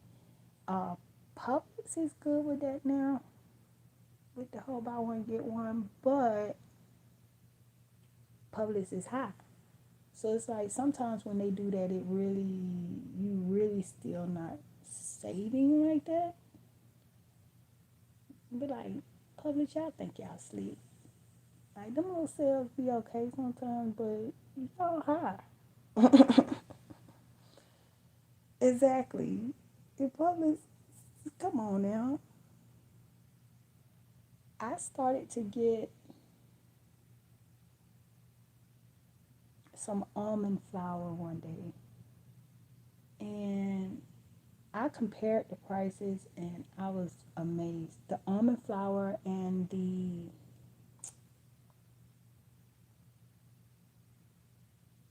come on, what was it? The oil. I wanted some avocado oil. It was high in there. I was like, come on now, come on. And then they had the nerve to have up a sign for the other oil, the olive oil, saying that they had the buy one get one. But the original cost was so high. I'm like, I can go into another store. I can go in Food Depot and get this cheaper and still come out better. Because if the oil is $20 and you saying buy one get one, and I can go to Food Depot and get the same oil for $6.99, that means even if I get two in Food Depot, I'm still not spending the same. Yes, Publix is very expensive.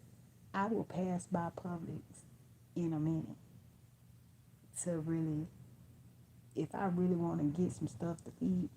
I, I got a bunch of boys, okay? I have a bunch of boys. I only have one girl and she's grown. She's 19 years old.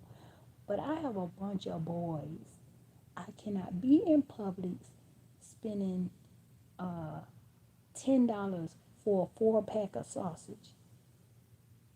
I can't. Publix, you got to do better.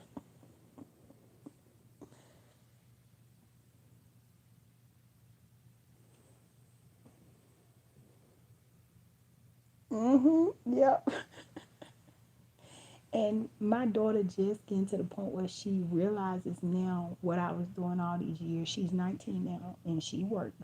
So now that she's spending her own money, now she understands looking for the store brand.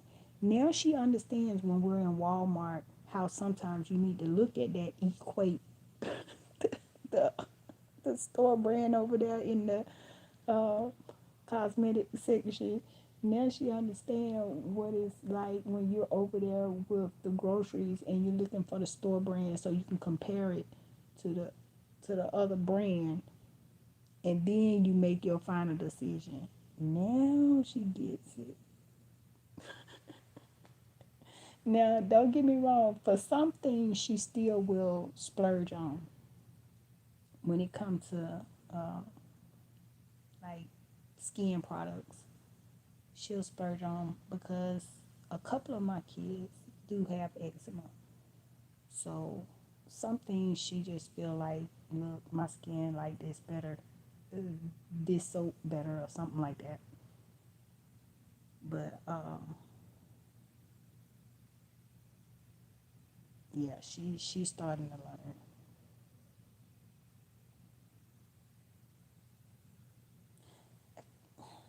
I don't either.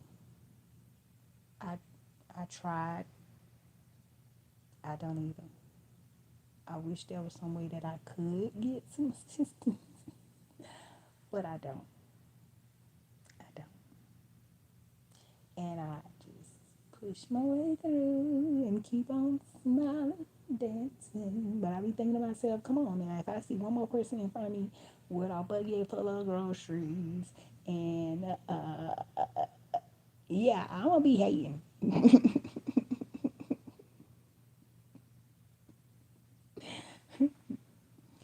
I'm gonna be hating.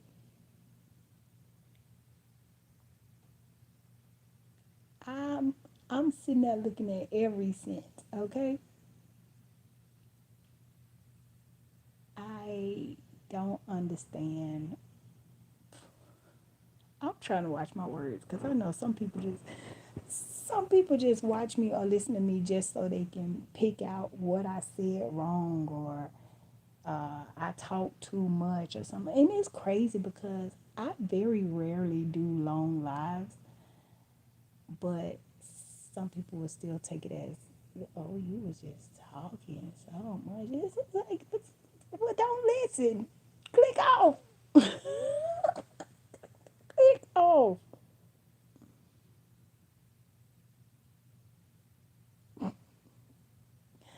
But yeah, I wish I got some type of assistance or something. And I used to think about that, and I never would say anything because people would get so offended by my thought process. People would get like offended at the fact that I'm even acknowledging something that is right there in your face.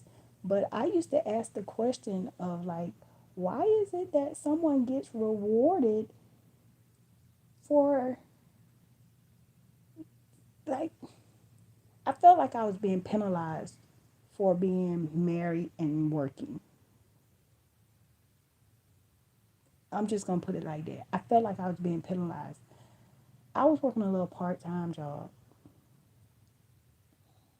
I was a married woman, but at the same time, it's like I get sick a lot. So that takes our household income. We take a hit sometimes when I would get sick. And then at one time, he had to keep going back to his home country. So I was by myself a lot, a lot. And I still couldn't get any help because I was married and I was able to hold down a part-time job. I'm like, am I being penalized? Are you serious? I'm looking around like, okay, where the cameras at? Okay, you got to be kidding me. So if I divorce my husband or legally separate, because they will say you could be legally separated, but you have to bring the documentation in from the courts. So if I divorce my husband or legally separate from him, and if I quit my job or if my job fire me, so I can go to my job and act the fool and get fired on purpose.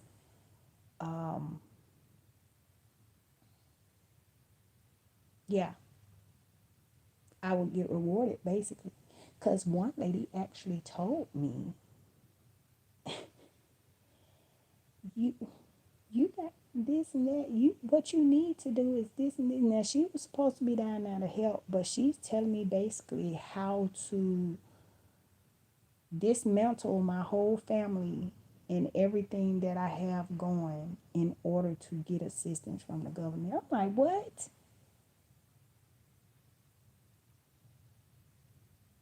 What? She told me I messed up by having property um, that I own.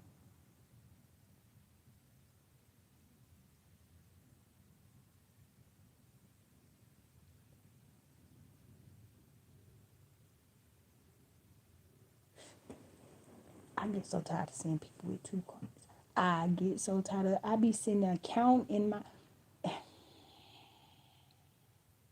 when I tell you I be sitting there counting in my basket and trying to round it up, trying to see how much it's gonna cost with the tax. When I tell you I genuinely do that, that's what I do. Good morning, Jared Talks. Good morning, Jared. Yes, I sit there and I try to do a quick scan of my basket and I try to predict basically about how much my total is going to be, including tax. And then you see some people that just go up there. Oh, let's not even get on the fact that sometimes when they go up there, they rude, they're obnoxious, they're screaming at their kids, they mean to the cashier, and then have the nerves to whoop out a food stamp card. I be looking like my people, my people. Oh my God. Sometimes I be ashamed of my people. Why? Why my people? Come on now. Like, even if you're going to get assistance, why do you have to act like that? Why do you have to go and get two buggies for? Why do you have to uh, hoard? Why do you have to be in such like I don't know, like get so much at one time? And why do you have to be so rude? And it's just weird. It's weird. I be like, I'm a scream.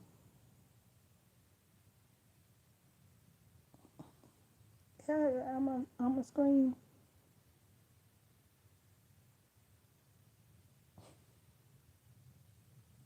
But here I go once again. What I was talking about earlier, putting that mask on. I just put my little mask on and I just look, I just smile. I be thinking to myself, come on, we got to do better.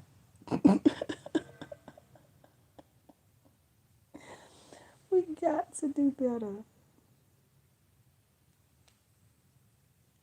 I don't understand. This is the world we live in.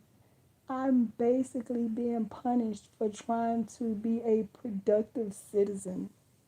And then now that I can't work anymore, I call myself trying to apply for SSI.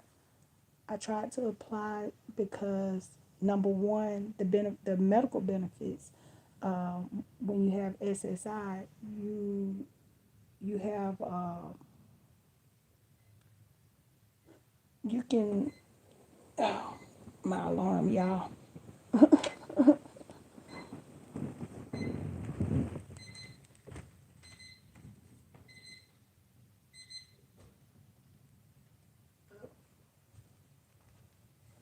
when you have SSI, you have the medical benefits that you need. Um,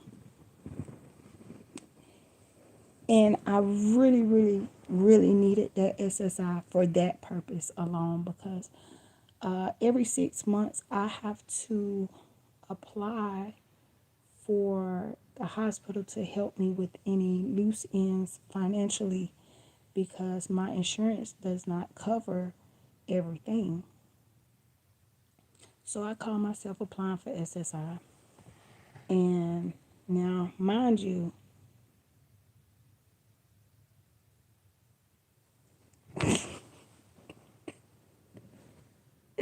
yeah, it's time for me to get up. But as y'all can see, I get up pretty early. Um, I felt some type of way because I'm like I always try to do the right thing. I always try to be a productive citizen, like I said. And I try to do the right thing by being a married woman and taking care of my children, not asking for handouts. And then here it is now that I'm in a situation where I'm saying, like, look, I do need a little help now. I've been paying into the system. Every time I'm working, I make sure I'm paying into the system. And now that I am putting it into this situation where I'm fighting cancer, now you mean to tell me I don't what? I don't meet the qualifications to receive SSI. I can't get SSI after all these years. Are you kidding me? I started working when I was 15 years old at McDonald's. Are you kidding me? That's why, like I said, y'all, my body is tired and my spirit is tired. I'm tired of dealing with always having the short end of the stick. And then when you're given a crazy life, you're expected to just smile and be okay. You better not complain about it. You better not say anything. Just take it.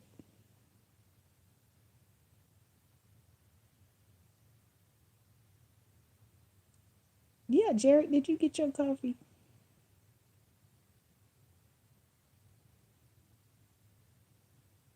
Oh yeah, the whole healthcare topic. That's crazy. I'm just upset because I feel like if I would have just laid on my back and just had kids and not get married, then maybe the government would have helped me out a little bit once I got sick. But no, because guess what? I worked, but I didn't work quite enough to get disability. But guess why I didn't work enough? Because I was disabled. Do you know they told me I didn't work enough hours to receive disability? But the reason why I did not work enough hours is because I had Graves' disease, thyroid disease, and it had basically gone a long time. So I was disabled, and that's what caused me to have to stop working. And then later in life, when getting cancer, I find out that I do not qualify for disability because back when I was working, I didn't work long enough to receive disability. But I was always disabled.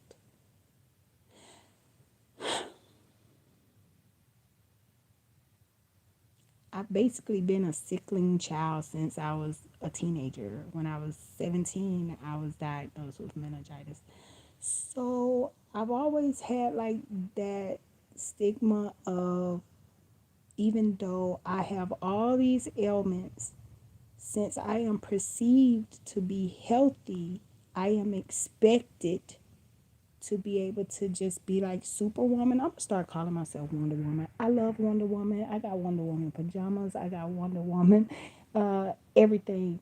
I need to start just calling myself Wonder Woman or Superwoman or something because people perceive me to be this fictional character.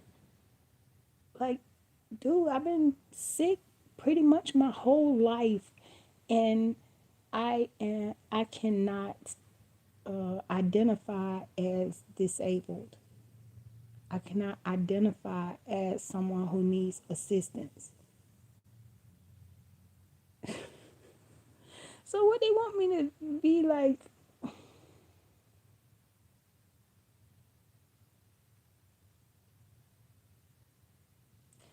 And that's what bothers me.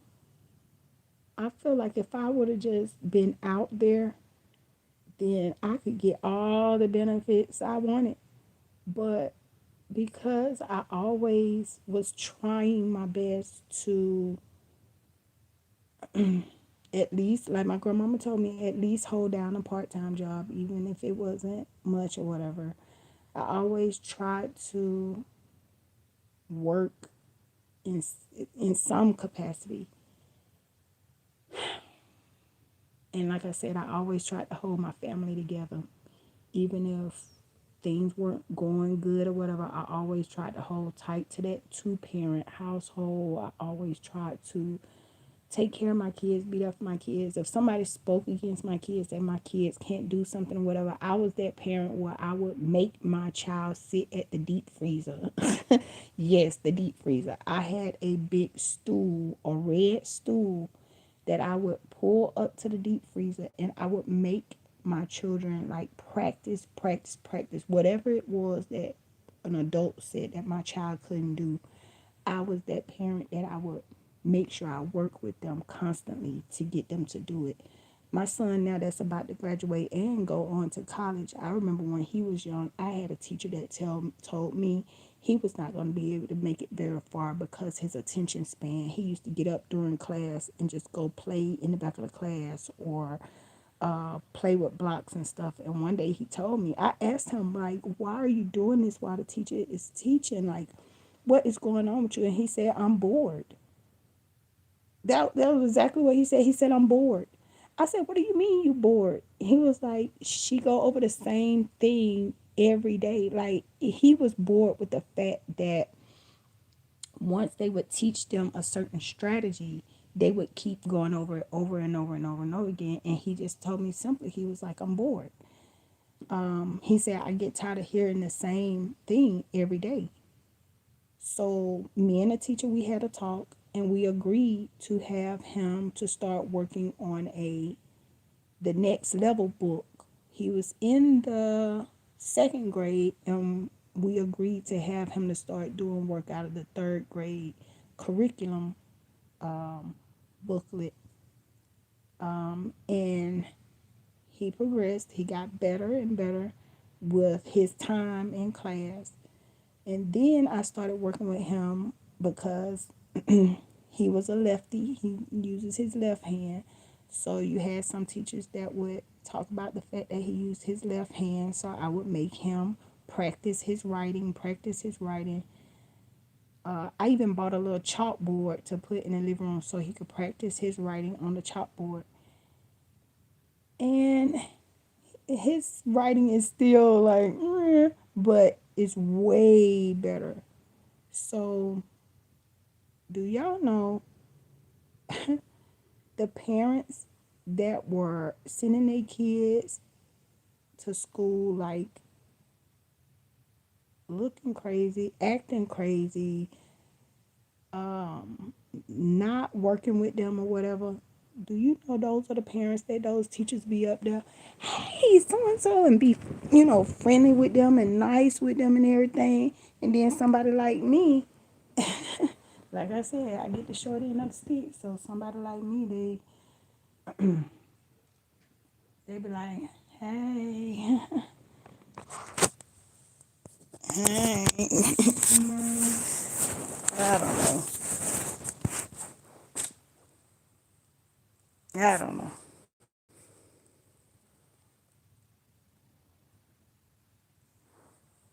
Yeah, and that's what I was saying. I was like, he needs to be challenged because he was just very honest with me because I told him, I was like, look, you need to tell me what's going on.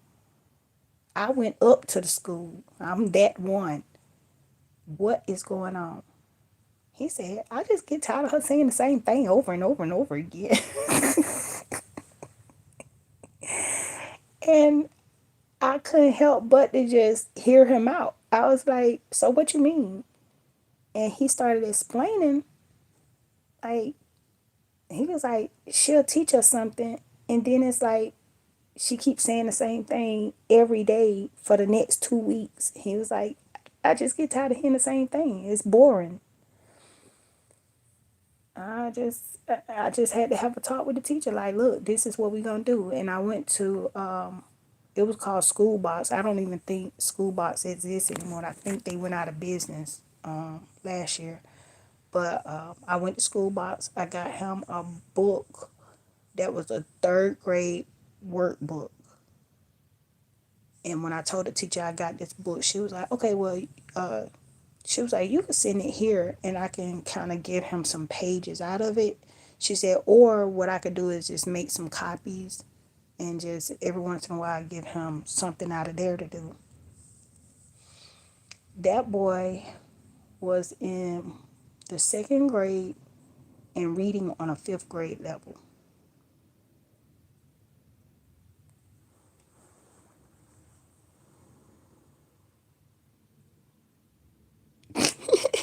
I know. He got tired of the little A, B, C, D, E, F, G. That boy used to get up in class and just go start doing something else while the teacher would be teaching. Just like my oldest, I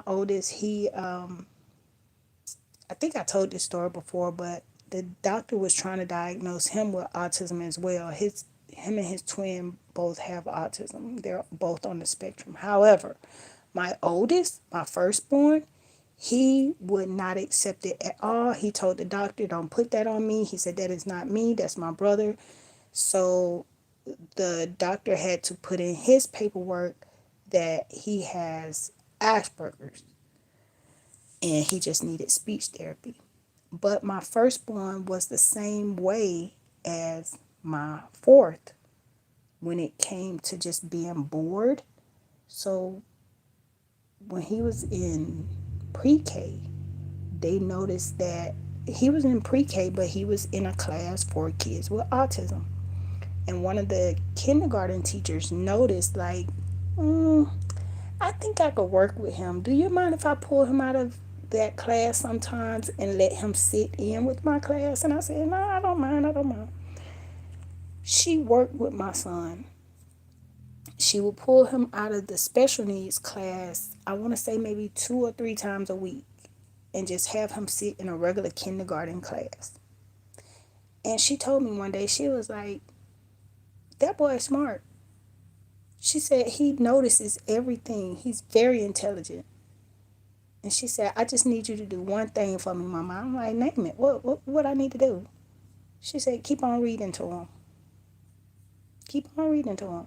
So every night, I would take him and his twin in their room, and I would go over their alphabets, their numbers, and I would read books to them. And like I said, sure enough, I'm trying to do everything right, everything to help. But do you know I was still called a bad mama? There were days when I would jump up and not even take care of myself. And I would go flying up to that school, or I would do whatever I had to do for my children. But I was still being called a bad mama. I was called a bad mama one time because my kids didn't have name brand shoes. But all of my kids knew how to read above their level. Above their level. My autistic son, who is still to this day considered nonverbal, he can read. He can write. He can spell out what he wants. But nobody ever mentions that. Isn't that funny? Nobody ever says, well, you know one thing about her, she really took up the time to make sure he knew how to communicate by spelling. That was before it was even a thing. When he was diagnosed with autism, autism was looked down on. It was frowned upon. You get shunned out when you have a child with autism. Family members don't invite you to things if you got a child with autism. Family members talk about you if you got a child with autism. They talk about how that child wouldn't do them like that because they'll beat his ass. That's what happens in a family like, I'm not even going to go there, but that's what happens when you have a child with autism back in the day. Like I said, he's in his 20s now. My oldest set of twins, they're in their 20s now. So people talk about you. They don't help you. They ridicule you and they bash you and they try to judge you about everything, but nobody is there when you are trying to help with a meltdown. Nobody is there with you when you're trying to teach this child how to communicate without having a temper tantrum. Nobody is there trying to help you potty train them and they're 4 and 5 years old. Nobody is there when you're trying to get this child to do simple things that's for their hygiene. I've been through hell and back. I've been through hell, and the whole time I have been forced to just smile through it. Don't say nothing. Don't defend yourself. Nobody ever once mentions anything that I have done positive.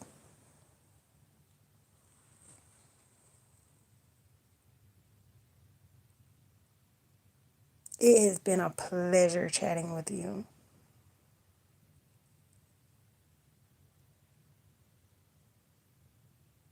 One love. Thank you. But yeah, it's when I tell you it's hard raising a child with special needs in certain communities. I touched on it one time and I'm going to say it again. It's amazing how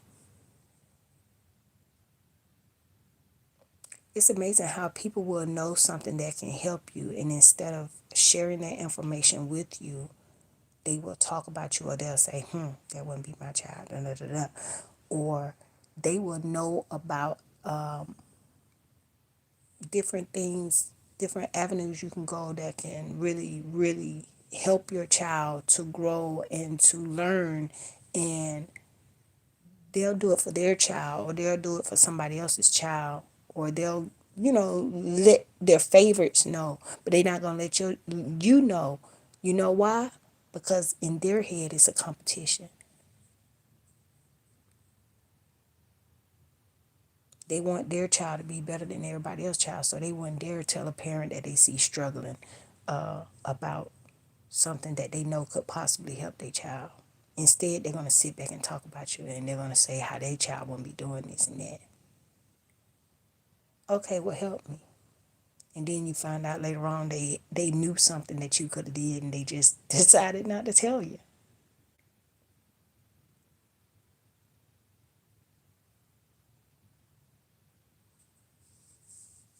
And then you got some people out there that just act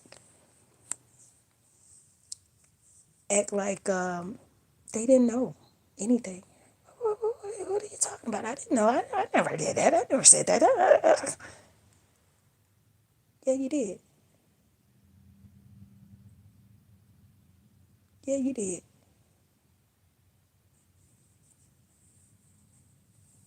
And one thing I used to do with my oldest twin, the one who's nonverbal, one thing that I noticed about him is that he was really into music. So I got to the point where I started listening to whatever he listened to and just listen to the words. I think that was one of the best things I could have ever done. I started listening to the words of the songs that he really, really loved and played on repeat. And I'm like, is he trying to tell me something? Hmm.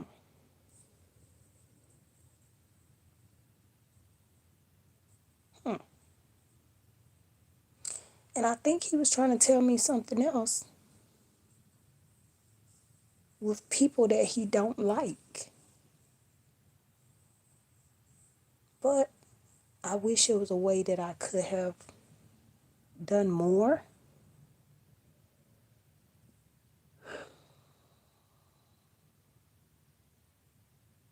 See, one thing people don't understand about kids with autism is they are sensitive to people that are mean-hearted. They will let you know in a roundabout way if somebody has a mean spirit. That's one thing I loved about being around my son. Like, I would take notice to if he just flat out just didn't like somebody. He would go by your spirit. And now that autism is talked about more, I listen to the telepathy tapes. Oh, now I'm really like, oh, I'm on one. Because now I know for sure, without a doubt in my mind, that boy knew something. I really feel like he was sensitive. He could feel people's spirits.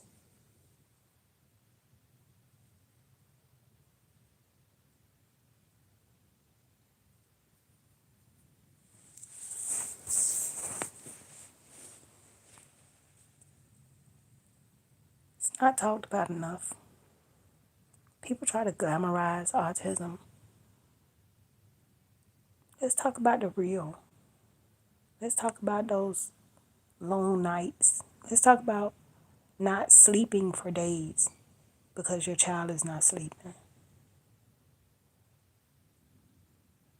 Let's talk about how people ridicule a parent if their child is an eloper. That's what we call it in the autism world, an eloper. Let's talk about how people look down on the parents or try to bash the parents or just be really critical of the parents because the child is an eloper. You could put bells on the door, child lock on the door. These kids are smart as a whip. And it's almost like they can't control what their body does. They just could take off at any moment. See, nobody want to talk about that.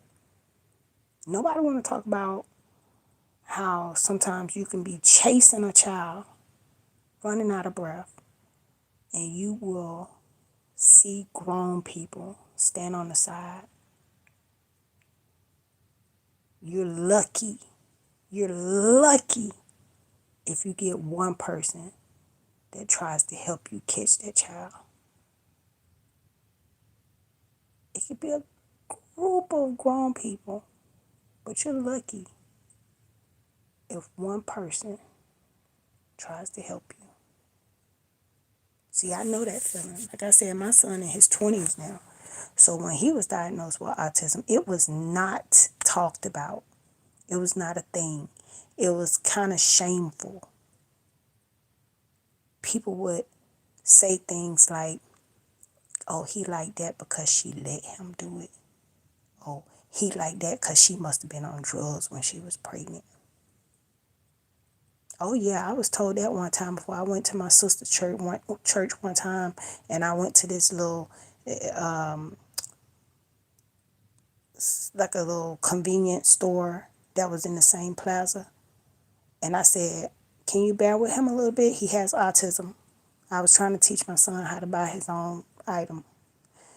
I said it wasn't anybody in there, so I was like, "Can you bear with him For 1 minute, I'm trying to let him pay for his own item. He has autism.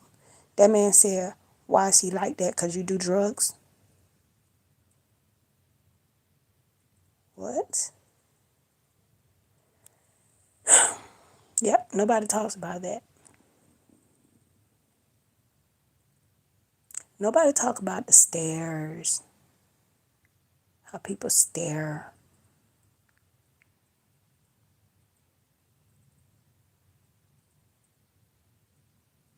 What really, really irks me is how people just fall away.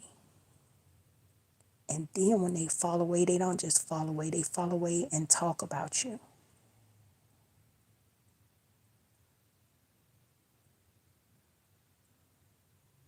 They talk about how you dress your child. They talk about how your child acts. They talk about your child stimming. They talk about your child not using the restroom. I had somebody one time tell me they grandchild can't come over their house if they not potty trained. I said, that got to be the dumbest thing I've ever heard. Your grandchild can't come to your house because they not potty trained. What if they have an issue? You're a grandparent. I went there. I don't think any of my children will have any children because they have all voiced to me that they don't want children, which is understandable. But if one of my kids was to have a child, I cannot see myself saying my grandchild can't come over my house because they not potty trained. Or my grandchild can't come over my house because they have autism. I can't see myself doing that.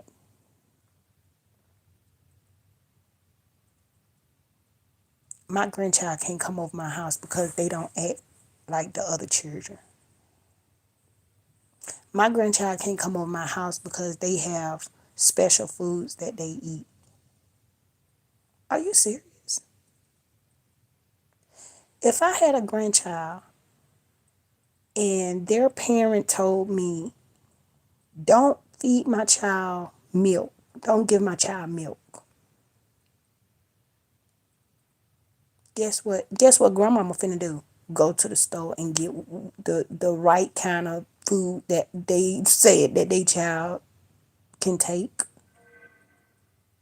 Get the right kind of what, coconut milk, oat milk, or something. Or either I would just ask them plain and simple, okay, what do they take? What do they eat? What do they drink? Let's be on the same page. But I wouldn't dare. I don't understand some people.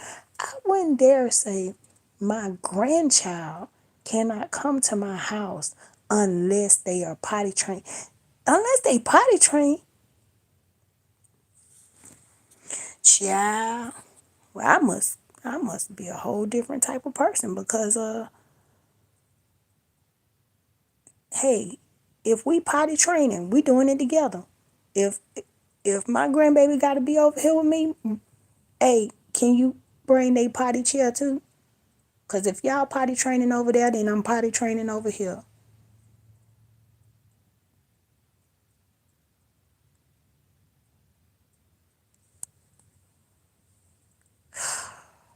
I don't understand. What kind of world are we living in?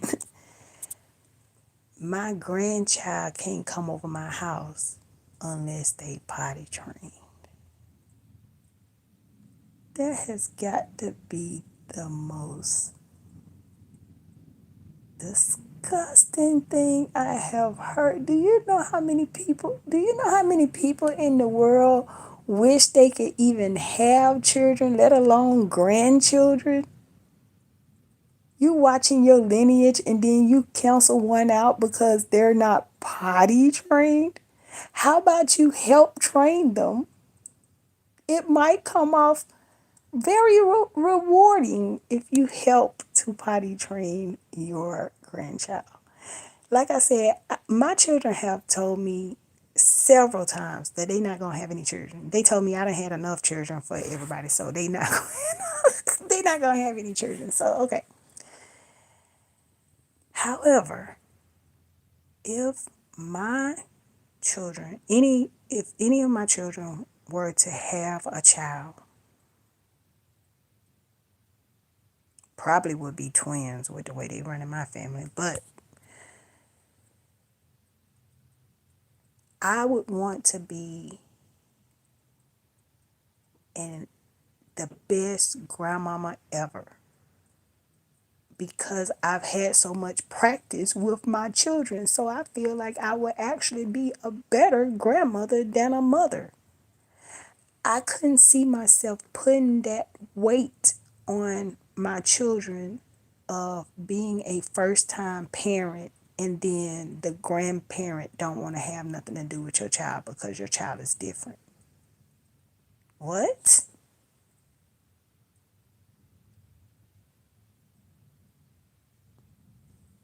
My son told me I'm gonna have to get used to pets because he said his baby is gonna be a pet. I said okay. he said his baby's gonna be a dog. He's gonna get a dog, a puppy dog. I said, well, all right then. I guess I'll be a grandmommy to a pup. We already got one granddoggy. Hashi back there. But I just cannot see myself putting that weight on my children of having a child. First and foremost, bringing a child into the world, that's big in itself. That's a very dangerous thing to do. Bring a child in the world. So to top it off, bring a child into the world, being a new parent, and then if your child is a little slower, a little, learning things a little bit later than the quote unquote normal, to have your own parent say, well, they can't come over here because they're not learning on this, they're not neurotypical, or they're different, they're slower. That's heartless. I keep telling y'all, this is hell on earth. That is heartless.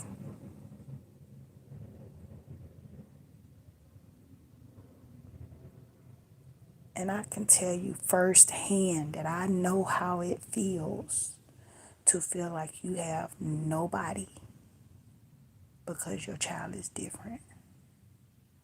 And then sometimes you have people that show up later in the life and make it seem like they've been there the whole time.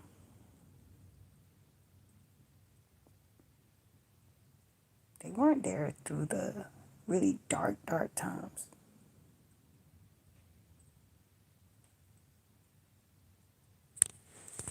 I've always had to just suck it up, buttercup.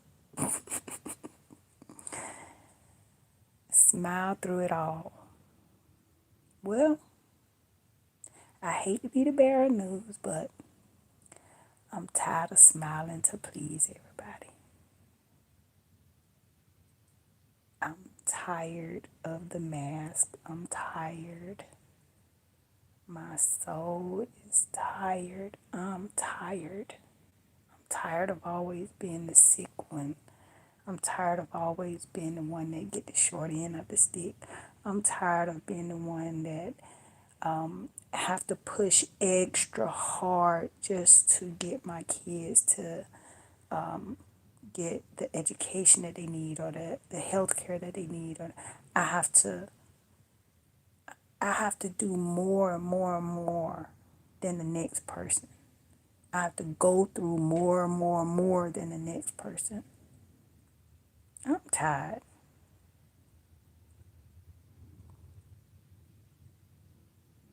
I'm tired. The lack of respect alone will make you tired. I get up every day before daybreak, before the crack of day, and I'm constantly on go.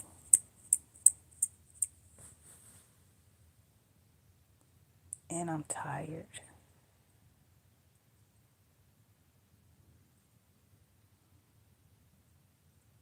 I had somebody one day tell me, stop talking about leukemia because everybody gotta go. Everybody gotta end. That's true. Everybody does have to go. But I said it before and I say it again. The difference between me and other people is I know 9 times out of 10 what'll take me. My health. My health has been shot since I was a kid. But I always have had to put on this tough girl. I always have had to toughen up. I couldn't be a punk. I couldn't be weak. I had no room for it. I had no time for it. There was no way I could be weak. I had to be fit. I had to be strong. I had to be strong in more ways than one.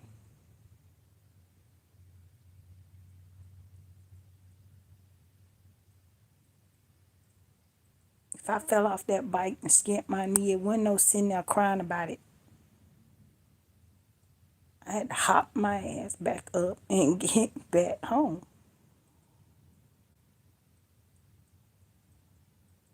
I couldn't be a crybaby. Now I would cry, but I had to toughen up. I had to get through it. I'm tired of just getting through. I'm tired of just getting by. I think I would have a little bit more in me if I could at least get a little bit of respect with it. If I could at least get a little bit of respect. It's horrible out here. I have watched people watch my video, go back the very next day, do the same exact video, and won't even mention me. Woe unto you. People want to throw Bible verses around and stuff, but nobody ever talks about that part. That's a sin.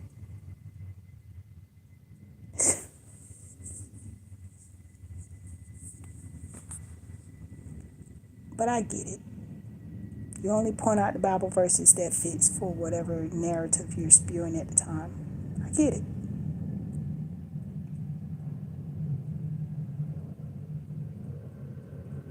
It's crazy. I'm tired, y'all. And I don't want I don't want if anything happens to me, I don't want anybody to feel sorry for me. Don't feel sorry for me, don't feel bad for me. I'm good. No matter what happens, I'm good. I just don't want a bunch of fake, phony people coming around crying over me, talking about, oh, I loved her, oh, I'm gonna miss her. If you ain't seen me or talked to me in years and you've been okay with that in your spirit, then be okay with letting me rest in peace without feeling like you gotta put on a show. I'm tired of seeing that too. I'm so tired of seeing people at funerals where you be looking at them like, where you been? And then they be the main one want to get up there and get on the microphone. Y'all, if something happened to me, please, please don't.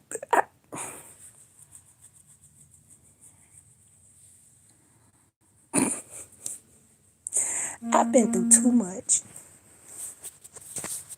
I've been through entirely too much. And people have watched me suffer.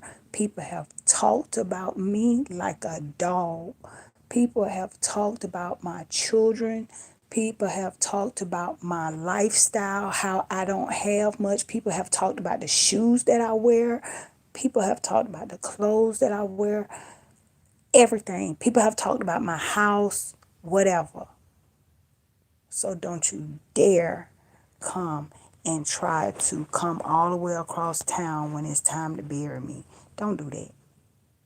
Won't even go down the street to support you, but will go all across town to bury you. That's how the world works these days. And it's crazy, but it's the truth. I've been disrespected on so many levels. Ever since I was a child, I have been disrespected, abused, neglected. And it has just kept going and going. No, now it's just like a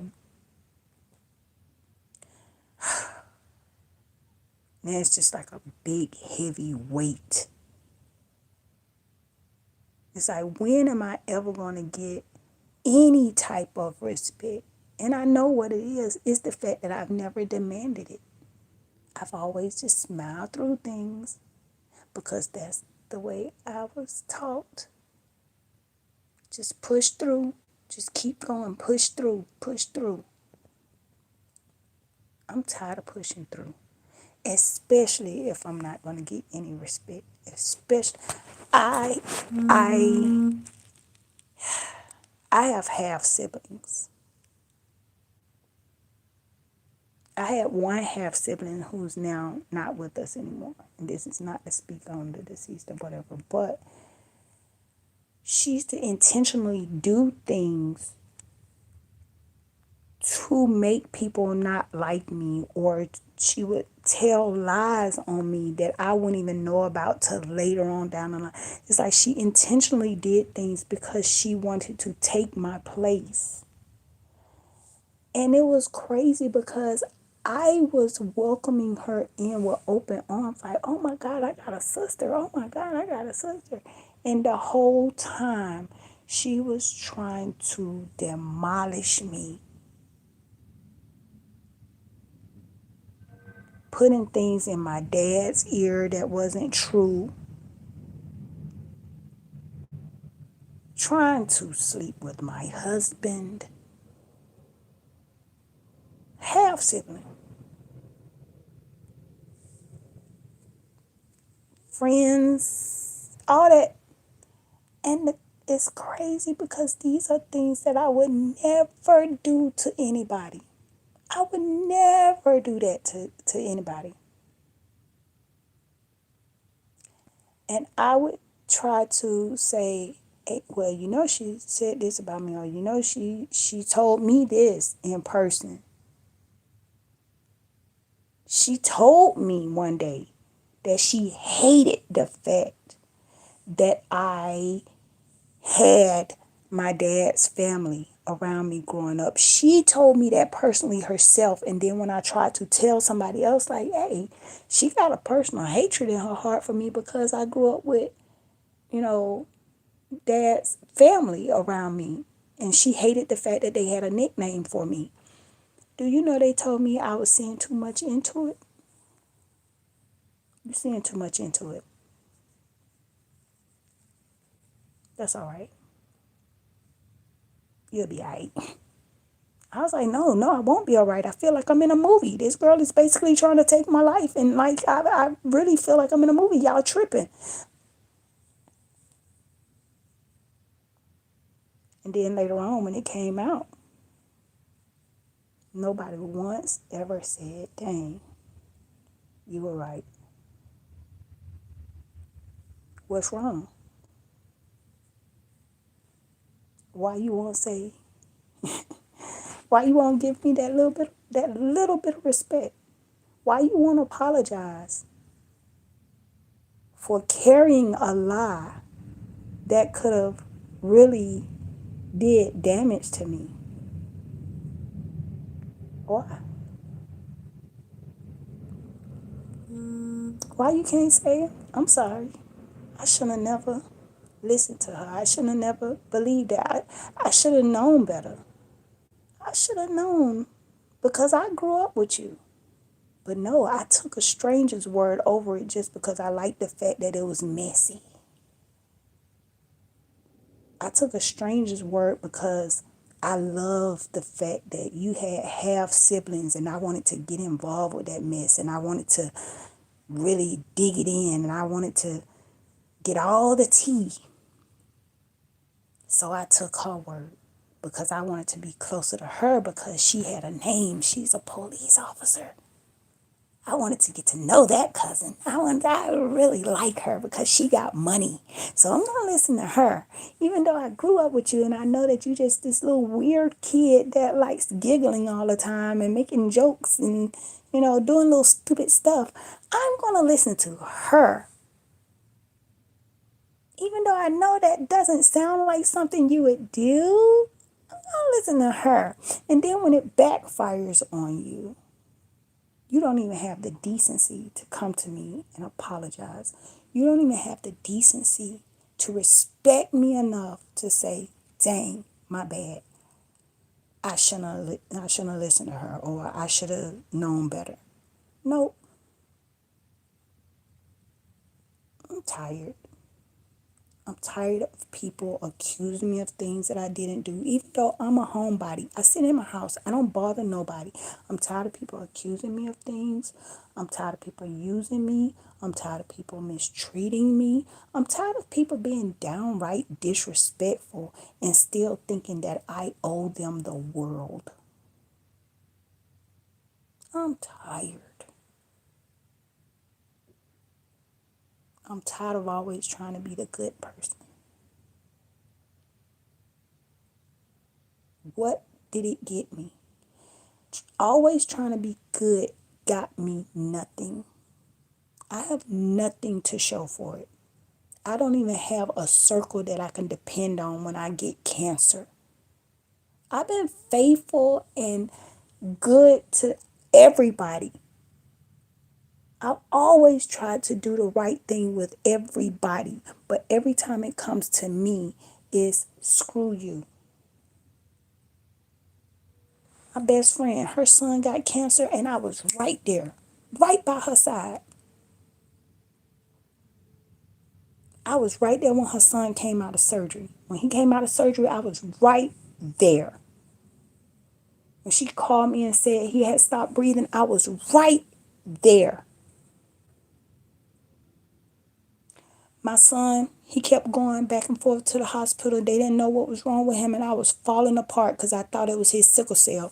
They found out my son had a brain tumor. Where was she? On Facebook bashing me because I didn't answer one of her phone calls. My son had just got put in the ambulance unresponsive, and this took the time to bash me. That's why I don't like social media these days. The only social media y'all will really see me on is YouTube, and that was just because I was trying to build this channel. But I can't stand social media because I watched how people were still in that high school mentality. You're still trying to be popular. You're still trying to do certain things to get other people's attention. You're still trying to persuade people to not like somebody because you don't like them. I can't do it. The whole time her son was going through, I was right there. And then when my son started going through, she took the opportunity to bash me, talk about me, try to gang up on me. My name on Facebook it was my first name, but the middle name I had True Queen. I knew they was talking about me because another girl got on her post and was like, yeah, and if you was a real true queen, you would reach out to your friend and not just walk away from your friend. My son was just put into an ambulance, non-responsive. I had to pull over in the gas station and call the ambulance because he was literally passing out in front of my eyes. And you self-involved, no heart having ass witch took the time to not only try to manipulate people against me because you felt slighted because I did not answer your call at the time.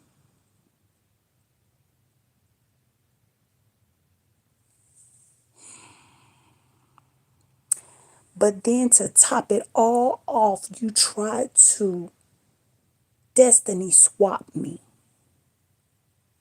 Oh, yeah.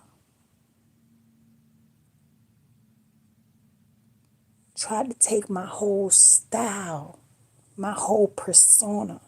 And I watched my other friends on Facebook act as if they did not see everything that was going on.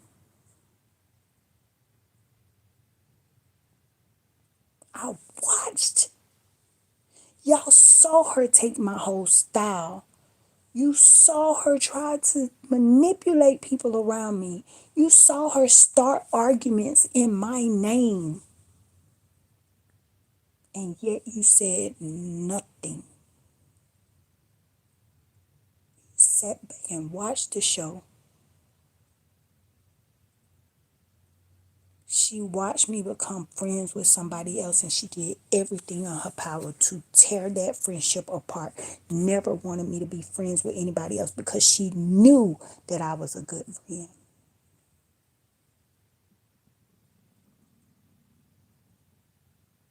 I was that one that sat back and watched you say your husband taught you how to drive, when your husband bought you a car, and when I said that car just sitting out there, girl, let's get in that car and you gonna drive around this neighborhood, you gonna learn how to drive. But then when you learn how to drive and got your license, I watched you tell people that your husband taught you how to drive.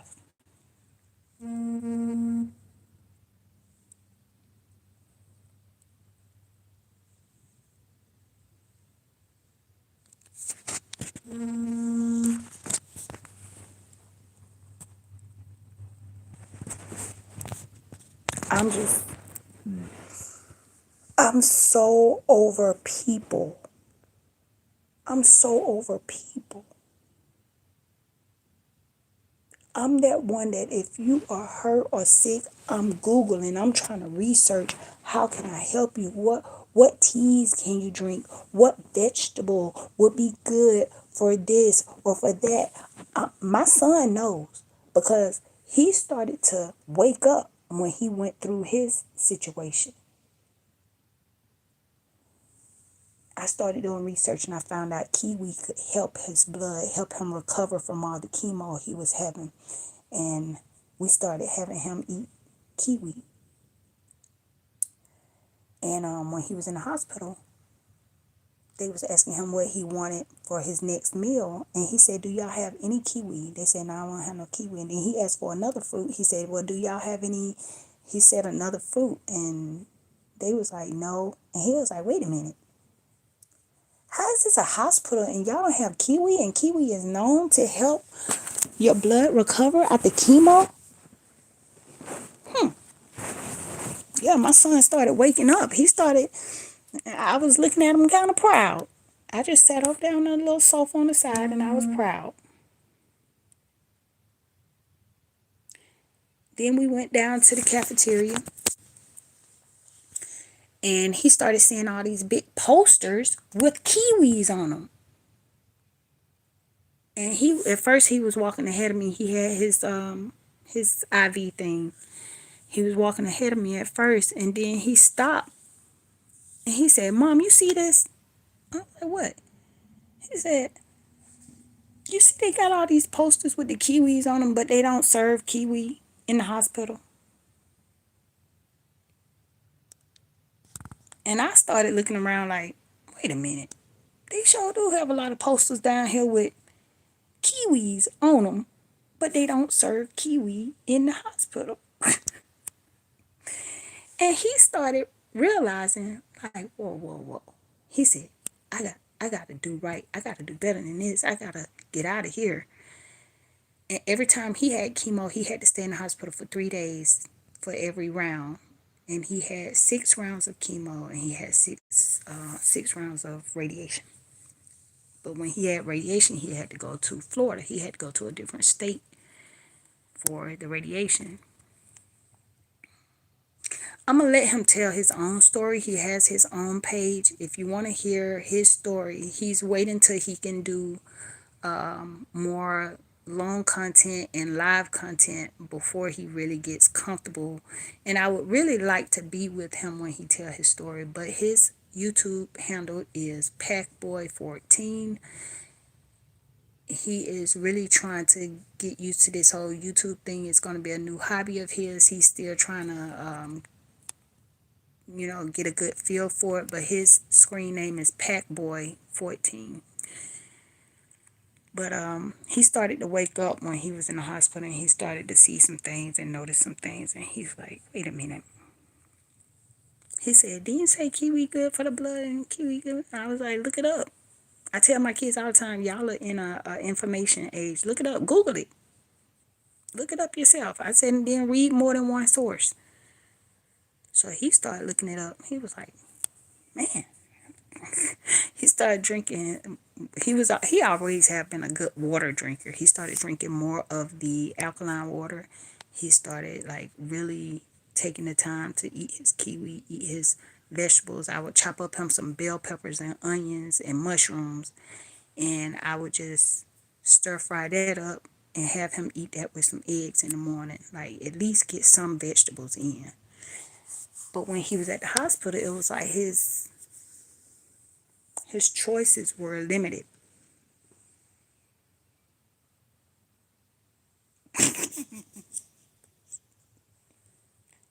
My girl, I didn't even look down into Cricket Peach.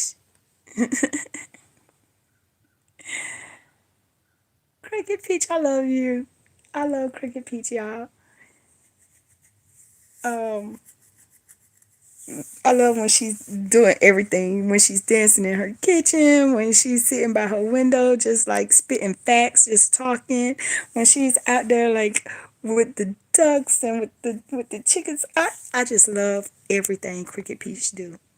She's just one of those like down to earth type people that really gets me. Sometimes she's talking about something and I'm like, whoa, whoa, whoa, that's me, that's me. But yeah, my son, he's gonna be telling his own story on Packboy14. Go check him out. Go at least subscribe. If he puts up a title that you're not into, he's not forcing you to watch all his stuff or whatever, but he would like to get his numbers up a little bit before he really tells his story about going through childhood cancer and a brain tumor. But there are some things that he noticed when he was going through that he said he said it really opened his eyes up. And when he went through childhood cancer, he was right at that age line. He was 17 years old. So he was a teenager going through this in the children's hospital. So I feel like his story is worth being told because he saw it a totally different way than some people who maybe have like small children going through something like that. He was able to see some things that really woke him up. That's the best way I could put it. Woke him up. And when he went through, it was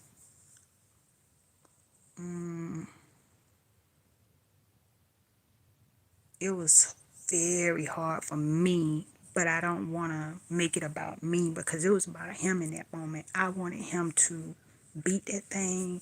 I tried everything, y'all. I tried burning blue candles for health. Yes, I went that route. I was like anything that would involve healing, I was doing it. I put foil under his mattress to because he was always on his phone. So I was trying to combat that radiation that I was doing a lot of research with how the Wi-Fi and stuff like that can cause more damage. I was doing a lot of research, but like I said, it was all about him. I was trying to help my son.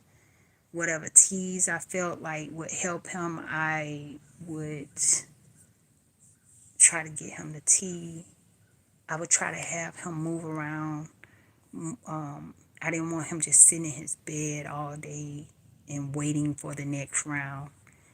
I wanted him to go out in the backyard. Even though he wasn't supposed to be in the sun a lot, I still wanted him to get outside some, get some fresh air. Even if it's just like going early in the morning, just sit outside sometimes. And it was really heartbreaking to see how some of the people that I was there for them when they went through or when their child went through, they were not there. I had, yeah, I think I'll leave that right there.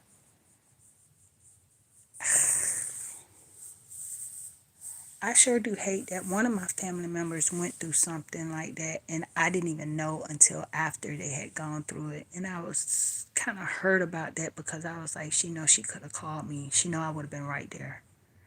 I would have been right there. But I didn't find out till later, like, oh, such, you know how that goes. And I was like, oh, why she didn't let me know? I would have been right there. She know all she had to do was call me. Cause anytime I'm going through something, I know she be like, she might not come around every day, but I'ma see her face. If she find out her cousin going through something, I'm gonna see her face at least once or twice. It's a given.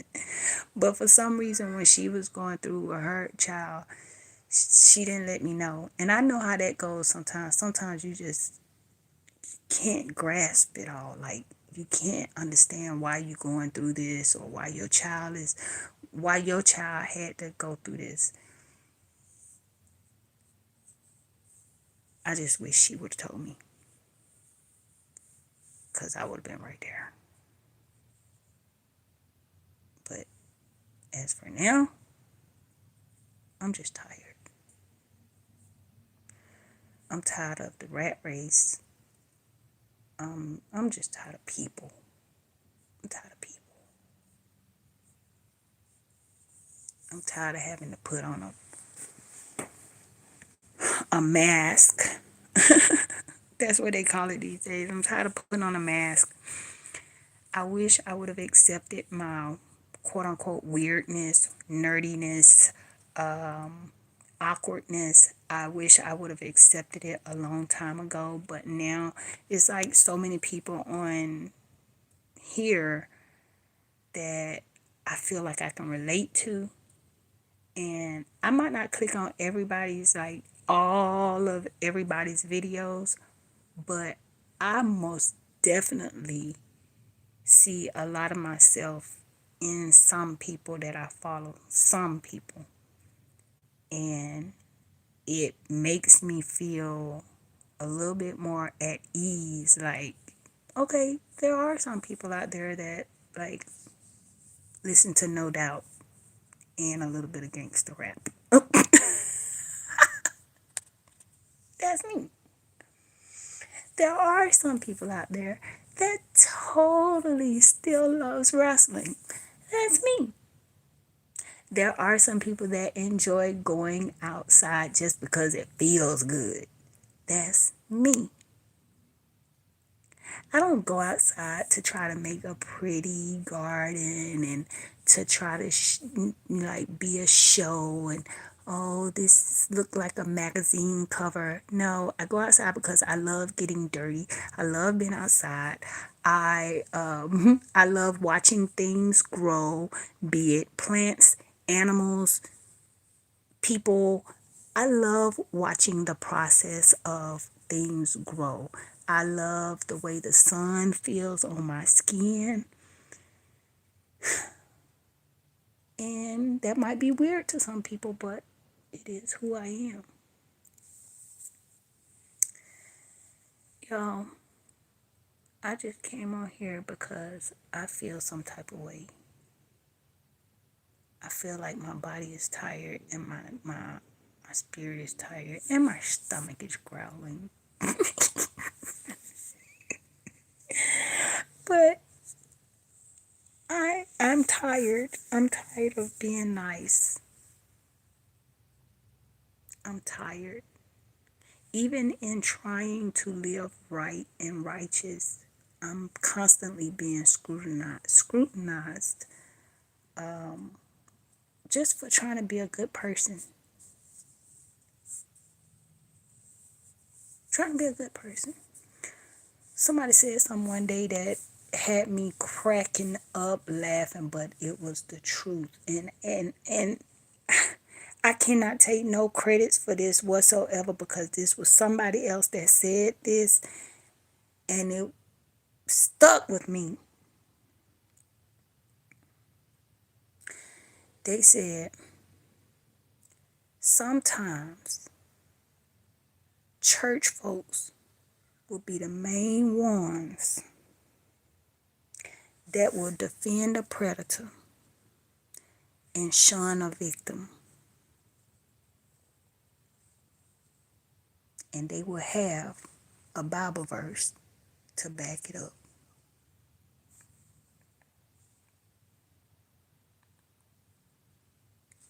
That's the absolute truth.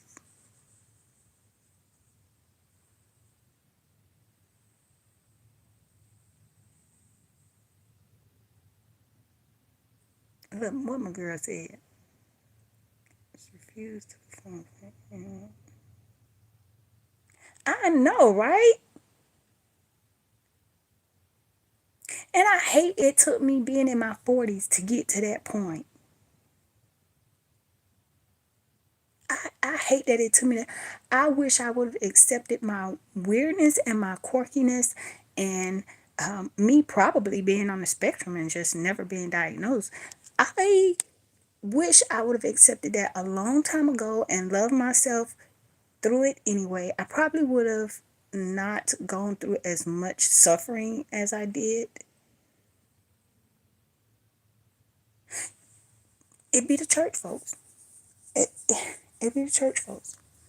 Do you know how many times somebody who was basically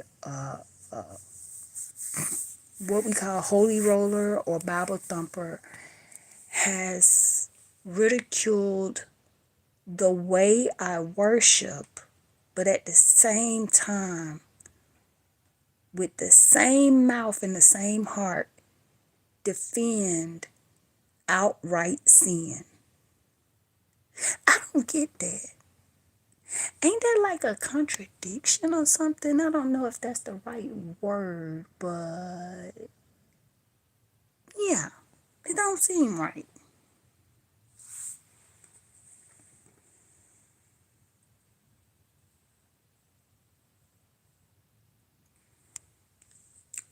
I wish I would have learned to love myself a long time ago. And then when I started going through depression and when I was diagnosed, I started using the tag learning to love myself with leukemia. Do you know that a lot of Christian folks had a problem with me using that tag? Told me that I was using leukemia for attention. Well, you know what? The spotlight needs to be brought on to leukemia because did you know that some people actually pass in their sleep and have leukemia and did not even know it until the autopsy was done? Some people didn't even know they had leukemia until they was at the last stages. So what's wrong with me bringing attention to leukemia?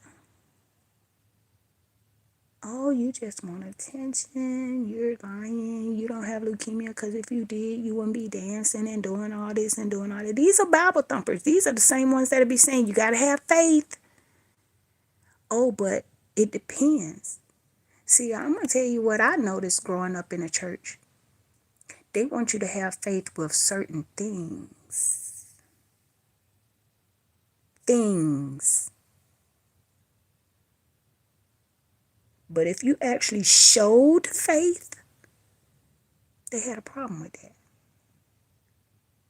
If you actually showed up and showed faith through it all, they want to know, why are you smiling like that and you going through cancer? What? Don't y'all preach about faith? Don't you?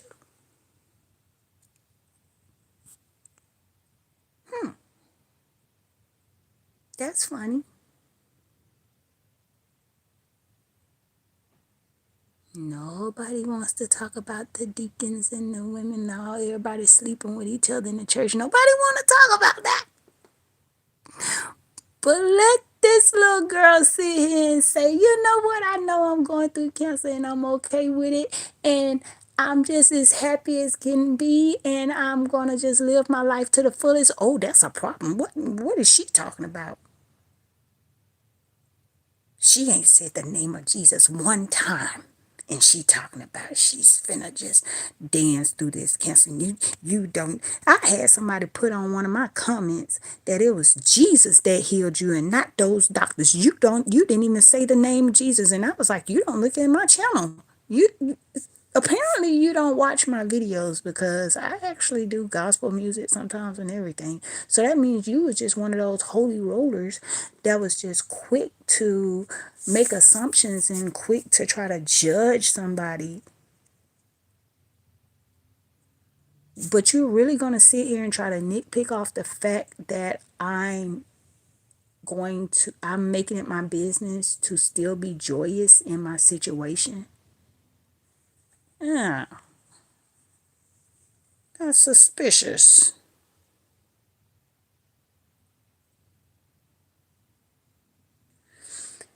You know what? I started studying with, I know this group gets a lot of flack or whatever, but I started studying with the Israelites and I started to understand more and I started to read more than just what was put in front of me as a child.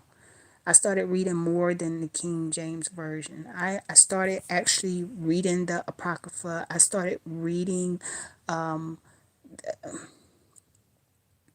started reading the book of Enoch.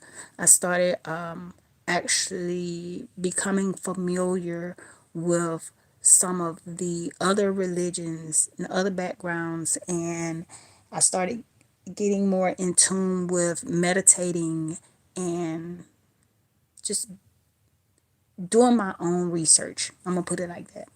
I started doing my own research. Oh, see, Quick Peace, that's why I like you. Because I get a lot of flack for saying the creator. People are saying, well, you didn't say God. She didn't say Jesus not one time. She didn't say God not one time. I'm saying the creator of all things, the creator of all things, great and small. I'm saying the ultimate. And you're mad because you didn't hear me say the name that you want to say. What if I want to say Yeshua? What if I want to say Yeshua?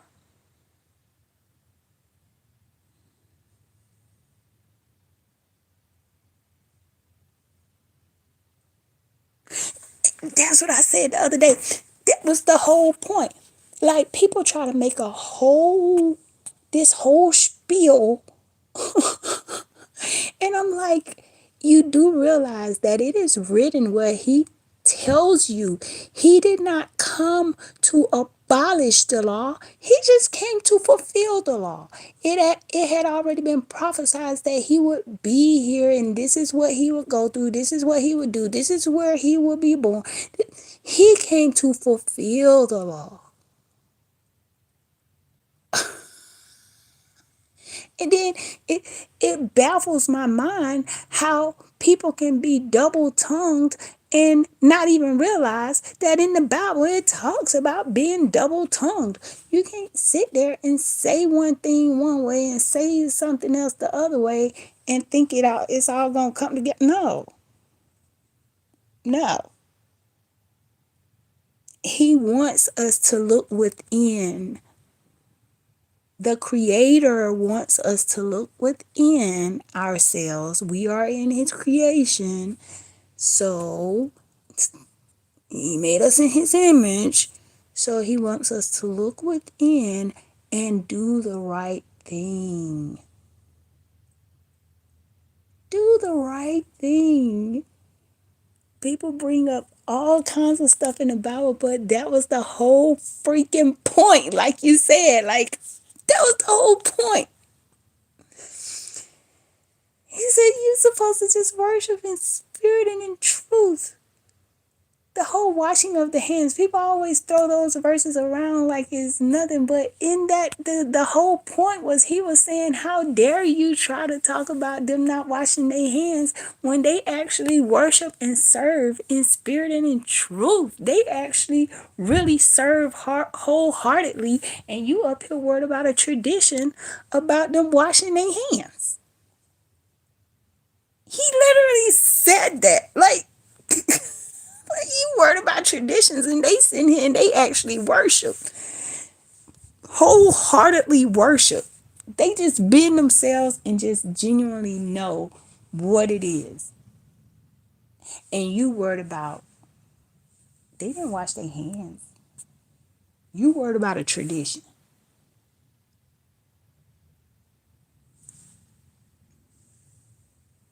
I I just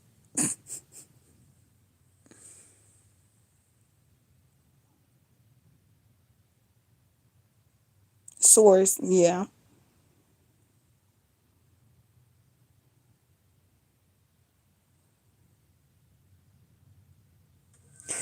And see what baffles my mind, now that I got you on here, Cricket Peach, what baffles my mind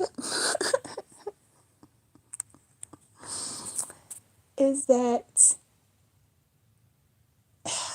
how can I say this? I know somebody is probably gonna listen in the background or go back and listen just so they can find something to talk about. But what really gets me is when you really do the studying, even if you don't do the studying, you can feel, if you're really in tune, and if you really, like I like to say, if you really get out in nature and you really just listen to your body and you really just take the time to shut down, you will start to decipher what is really right and what is really wrong, what is and what ain't. But when you get to the point where you just try to cling on to one or two scriptures and you just let that lead your whole world, to the point where even if it's something that you know without a shadow of doubt in your mind that is wrong,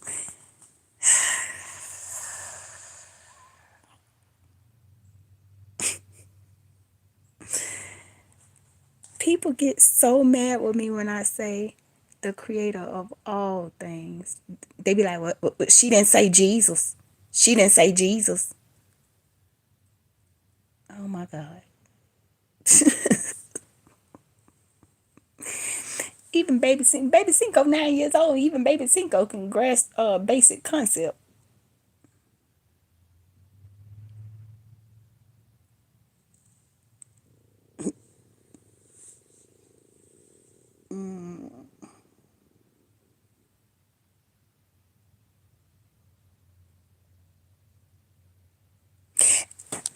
You just said exactly a point that I said one day, and when I tell you people were coming at me hard, I said we was in like a Bible study or whatever. So it was open. Like you could ask whatever questions you had or whatever. So I asked the question, my phone keeps doing this thing. But I asked the question, I was like, so doesn't that mean that he's acknowledging that there will be other gods, or that there was other gods? And they was like, ain't no other God. I said, but if he's saying his but if he's saying that God is a jealous God and to put no other God before him, isn't that like he's saying, okay, I'm acknowledging that there are other gods or whatever, but just put me first. Make sure you honor me within these other gods. Whatever else you're doing, make sure you always put me first. And they was like, no, no, no, you don't supposed to be doing nothing else. And I'm like, but the wording pretty much is saying, put me first. Like, I'm a jealous God, so do not put any other gods before me. To say before me means like I want to be first. I want to be the head, and then whatever else fall in place. I don't know. That's the way I saw it. And when I brought it up in the Bible study, they was like basically like you're not supposed to question God. Like every time I had a deep question, but if somebody else had another question that they can answer with a real simple, I want to say church saying or one liner, then they would answer them. But if I had a question that was more like a deep thought question or like, cause to me, the Bible is kind of like Shakespeare. Like you have to, he spoke a lot in parables. So you have to really take everything into context, what he's saying. So if I asked the question, it was more like on a deeper level, and I would be told like, don't question God, or you looking too deep in it, whatever. That's not what it means. I would be told stuff like that. But I was just the type that I really, really wanted to know. Like I really wanted to dig deeper. Like, okay, so wait a minute. So that means such and such, such, such. And my children are the same way. You can't just throw them a Bible verse and walk away. They want to know. So does that mean that he was saying this, this, and this? Like they actually would ask questions. And if it depends on who you're around, but a lot of church people do not like that. When you start really asking questions and when you start digging deeper, or when you start saying, but in the Bible it says this, they don't like that. They don't like that. But my thing is, if it's the Bible we're going off of, then okay, let's go there. Let's really talk about it. Somebody told me that they was going off of one chapter in the Bible where they was saying that all meat is good or whatever. So I said, okay, go eat a horse. All meat is not, but that's on that person. Like I said, if you look within and start doing what's good for your soul, your spirit, your body, it'll tell you. Your body will eventually tell you, that wasn't good. I used to eat the cheapest, and I think I told you this before one time in one of your lives, that I used to eat the cheapest beef that they had. And I never really thought twice about it. I always just got it cheap. And then for some reason, one day I had got like a better grade of meat and I felt better. And then after about a week, I started feeling lighter. My eyes felt better because I wear glasses. I wear bifocals. So I used to squint a lot. Even if I had my glasses on, I would still be squinting, or either I would be raising my glasses up to kind of see. My eyesight got better. So, like I said, if you're really in tune with your body and you're really taking the time to just listen to self, you'll find out some things. But this same person that was arguing me down about that refused to go a couple of verses up. I said, well, if you really going off of that book, that's the same book that tells you that women are not supposed to be teaching. They supposed to be quiet. Mm-hmm. So you want to skip past that part or what? We gonna talk about that part too, or are we just gonna you said brainwash?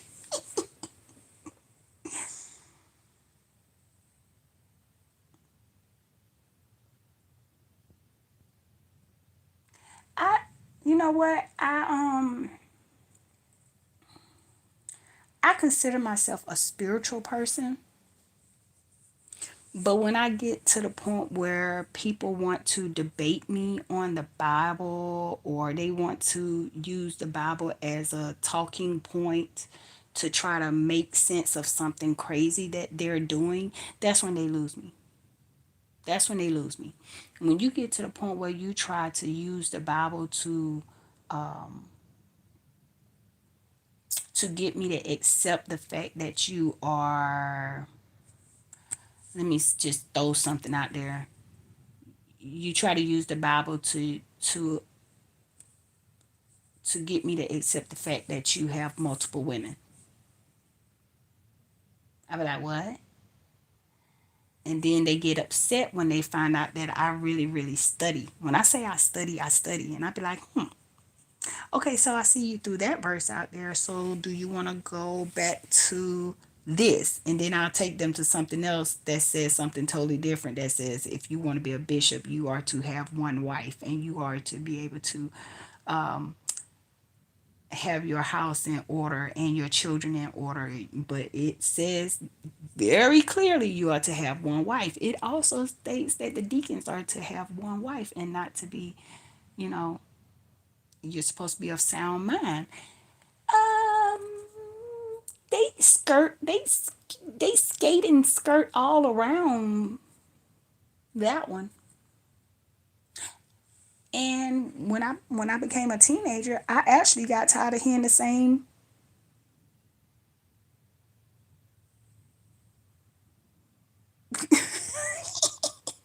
See, that's why I like what you think.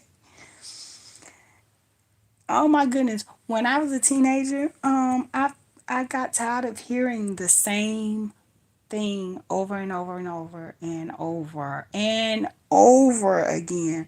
It became like redundant.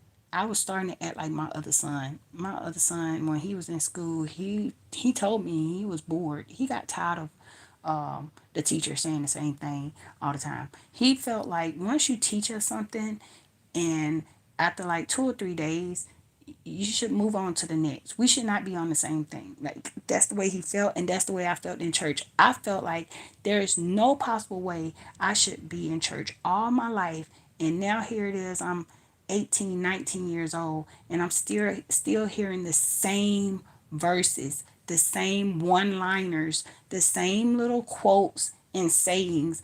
Some of them, some of the little lines they would give me, they wasn't even in the Bible. They weren't even in the Bible.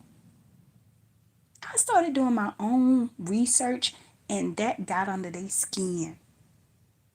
I started studying with the Israelites, and that got under their skin. I was asking too many questions. She is just being a troublemaker now.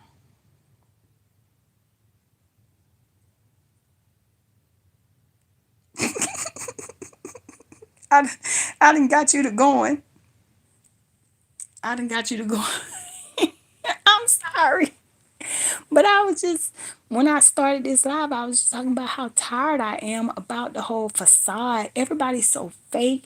Everybody's so mean hearted. And sometimes the most mean hearted, judgmental people are people who call themselves Christians. And it irks my nerves. It irks my nerves because I don't understand. I just don't understand. I try my best not to say nothing to hurt people's feelings, but at the same time, I be like, damn, they don't have a problem with hurting my feelings. So why am I so worried about hurt? Don't want to hurt somebody's feelings.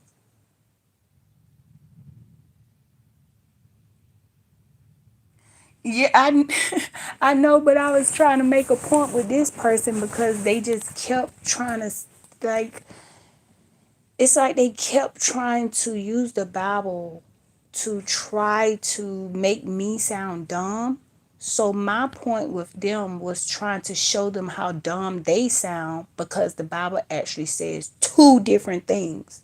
One part of the Bible says one thing about meats, and then another part of the Bible says something else about meats. So I was trying to tell them like, if you're gonna use this verse, you can't forget about that verse. Let's go in. Let's go all the way in. Don't sit here and talk to me about the all meats is good and this, that, and other, and then the next minute you're telling me about how he said don't eat this meat. Wait a minute. let's let's bring it all to the table. Because in one chapter he's saying this is not considered as meat. And then if you go to New Testament, he he's saying all meat is good and that whatever is offered to you, you are supposed to accept it with thanksgiving. So like don't come at me with that unless you're really, really ready to debate, unless you're really, really ready to go there, because I may not be a preacher or nothing like that, or I may not have went to what they call it, theology school, or what I forgot the name of it. I'm not none of that, but I am a person that will go deep into studying something if I feel like I really, really want the truth. That's all I want is the truth. Don't feed me lines. Don't feed me these little quick little whatever they be saying, the little speeches they be saying or whatever. Don't feed me that. Talk to me regular. Tell me the truth. Just tell me the truth. And I really honestly feel like you just look within yourself. Do what you know what's right and wrong. You know what's right and wrong. Don't sit here and try to justify your wrongdoing by having a one liner that ain't even in the Bible and then tell me that it's in the Bible. Well, the Bible say, and then they'll say something and you be like, you know, we in information time now. We got everything right at our fingertips. Don't tell me that, because I'm the type where I'll get on Google and I'll say, hey Google, where does it say in the Bible such and such such such? And I will say that one liner, and even Google can't find the crap in the Bible. It'll say something like, well, it may be pertaining to this verse that says this, and it'll say something that's totally not that. Like, why do people do that? Why do people try to debate religion or spirituality? I feel like that is a personal thing. That's one of those things where I cannot go to I cannot go to a Buddhist temple. I cannot go to a Buddhist temple any old kind of way and be like, y'all supposed to be doing this, y'all supposed to be doing that. That's their religion. And that's another thing I don't understand about some Christians. If you go visit China, if you go visit Korea, for that, you know, and they say, okay, in order to step into this temple, you have to wash your hands here. In order to step into this temple, you have to take off your shoes and put this on. You would do it. You would do it. But Christians,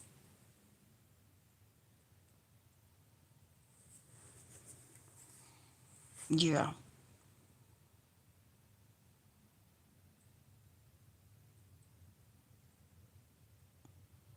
being always watching what I say and trying to do the right thing ain't got me crap, but disrespected and neglected and mistreated and abused.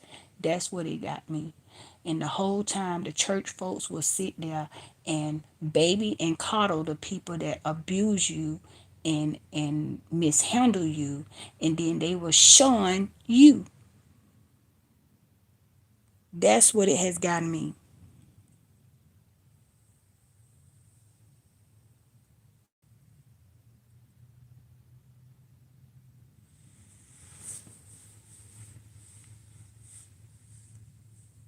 When I was in school, I used to learn a lot when school was different. Me and my husband, we was talking about that the other day. We was talking about how when we were in school, we actually had to go outside. Like what? in the mornings we would go outside and they had red dots painted on the basketball field, on the basketball court, and everybody had to stand on a red dot. And we used to do jumping jacks. We used to reach up high, stretch, reach and touch our toes, stretch. We used to say these like different chants to get us to wake up in the morning, get that sunlight. Once the sun come up good, then it was almost time to go in. That was like our recess time. It kind of get you to wake up and everything. And that's one of the people used to ask me what I like about school when I was little. I used to be like recess. And then later on they started calling it PE. But when I was really young, they used to call it recess. I'm like, recess? I used to like going outside. And believe it or not, we learned a lot just being outside.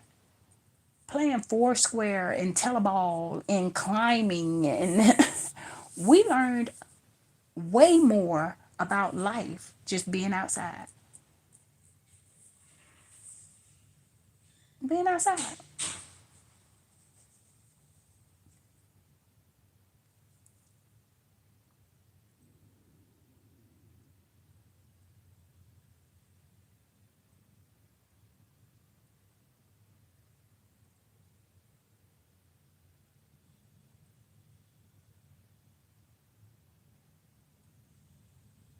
And now everything is being, I was talking about that earlier in this same live. I was talking about how, as a parent, it was so hard for me because I was an old school type of parent. I'm that parent where if my child is, lacking in a certain area or whatever, I would make my children sit at the deep freezer and actually work with them, have them to, practice make perfect. And, you know, I wanted them to get outside and get some sunlight, and I wanted them to learn how to grow things. We came across a picture not too long ago when we started our first garden, and I just really felt like my kids learned more at home. But then when I started looking into homeschooling them, then it was a lot of red tape. It was a lot of things that the government still have their hands in as far as homeschooling. They still wanted to be able to test your child, or they still wanted to be able to prove that your child is on a certain level and all of that. So,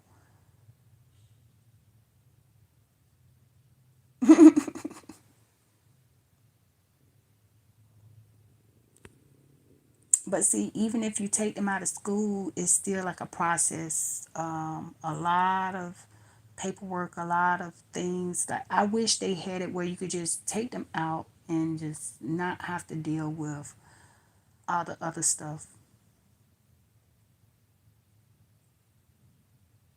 Because when I took my son out of school, I ended up having to put him in a online program, online school, because I was told that if I do homeschooling, that I would have to like show proof of this and show proof of that. And then they was asking me what was my level of education, and they would need a baseline of where he's testing at and all this. And then I was like, so basically you still want to have some type of input. I don't know. I don't get it. I don't get it.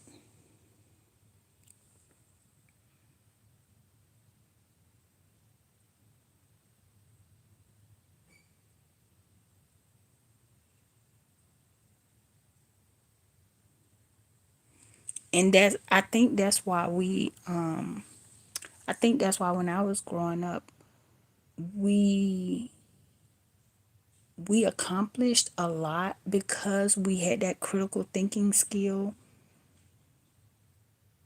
We were able to be creative without limitations. Like, I mean, it was endless. I remember when we were growing up, one of the biggest things that kids in my neighborhood could do was build a clubhouse. Now it's like sports. Like, you don't see kids doing that anymore, but we used to actually take scrap wood, and sometimes some neighbors were happy to, help you. Some neighbors would be like, hey, I'm about to tear this such down. If you want to get it, ask your parents to help you or whatever. Sometimes we would get on our bikes and just take one plank at a time, and your friends will help you and everything. And we would start building on our clubhouse, building on our tree house, or whatever we wanted to build. Sometimes we were building like step stools or, you know, stuff like that. You don't see that. You don't see that these days.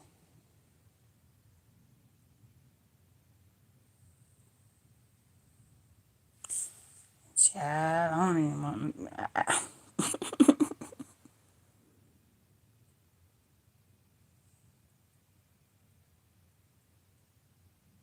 And I try to tell people, like, when you travel, you will start to see more of. I'm trying not to say too much, Meredith. I'm trying not to say too much because I'm always hurting somebody's feelings. I'm always. And you could tell when some people go back and do their videos that I done stepped on some toes, because they'll try to like talk about it or hint on it, but they'll try to do it in a nice, nasty way. Like. But anyway, yeah. It's all a system. I will say that it's all a system.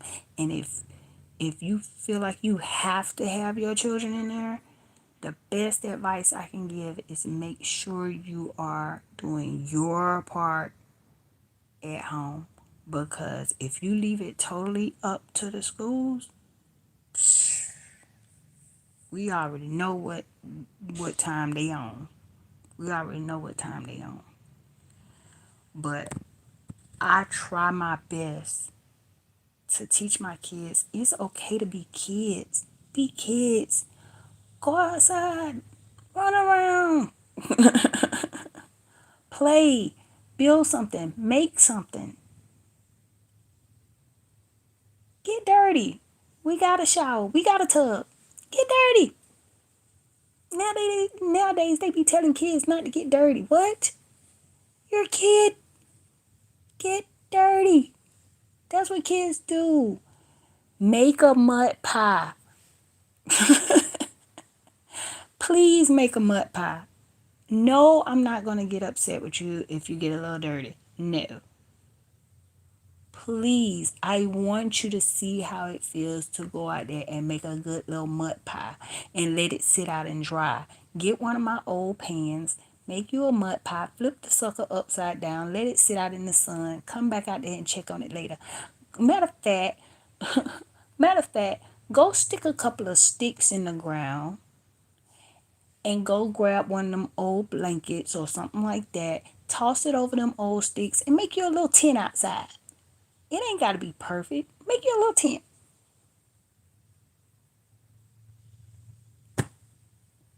Now they telling the kids not to do stuff like that. They telling the kids if they play in the grass too long that they can get ringworm or they can get it. Yeah, you probably can, but hey, we gonna combat that when it happens. But hey, you need to get out there and touch some grass, like Eric had in his video one day. It was Earth Day, and Eric with the burpees, Eric Lapointe, and he was like, touch the grass, and I was over here cracking up. I was over here cracking up because it need to be said. Yes, get out there and touch some grass. Like, stop trying to be so perfect. Yeah, they want you to feed the machine. They, it's crazy because it's like they want people to get hooked on being materialistic and having the fanciest of everything, and meanwhile you are dumb as a box of rocks and basically being manipulated, and your energy is being stolen because you're so amused by the little shiny objects. And the whole time they're like taking your energy, zapping you all up, and you just falling for the old okey doke. And then when you got somebody like me come along and tell you, like, hey, you do realize that you're actually richer when you get out in nature and like just be a free spirit. You do realize that you actually have more when you are like learn how to be happy. Just learn how to be happy without the materialistic things. Stop feeling like you constantly have to be in buying mode, or you have to be a part of their system, so to speak. A lot of people were mad at me because I didn't want to I used to make mud pies all the time, and I would have a pot of greens on the side. I been and went and took some clippings of the either the grass or different little leaves that I see around, the daisies that be popping up. Yeah, those dandelions that be everywhere. Oh, I had a bunch of those sitting on the side because that was gonna be my little flower arrangement on my table when I cut my mud pie. Yeah, I did it all.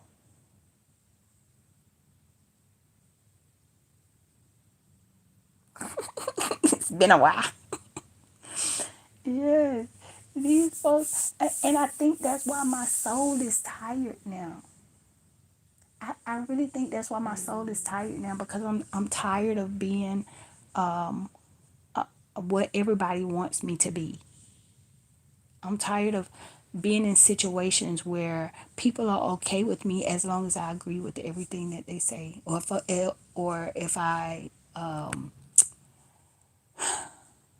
don't have a thought or opinion of my own, they love me. They are okay with me. But as soon as I say, well, I don't feel that way, or nah, I don't like that, then it's I'm being mean, or I'm being obnoxious or whatever. Like what? Because I have my own thoughts. Like, are you kidding me? What kind of world are we living in where people can't have their own opinions and thoughts and stuff, and then people will be like, well, I didn't like the way you said it. No, at first you didn't like the fact that I had my own opinion. Then now you turn around and saying you didn't like the way I said. No, no, no, no. Let's cut through the mess and call it what it is. You didn't like the fact that I had my own thoughts. We are literally living in a world where people all want everybody to think the same way, do the same thing, eat the same foods. Like, what? No, I'm going to start listening to my body from here on out. I'm going to do what's good for me. And I'm going to stop putting on this mask to please everybody else. And hey, I don't care who like it or who don't. If the only way you could be around me is if I'm always kissing your butt and the favor is never being returned, gotta go. Sorry. If I always gotta kiss your butt, if I always gotta agree with everything you say, then that means we can never have a meaningful conversation. There's gonna be different opinions.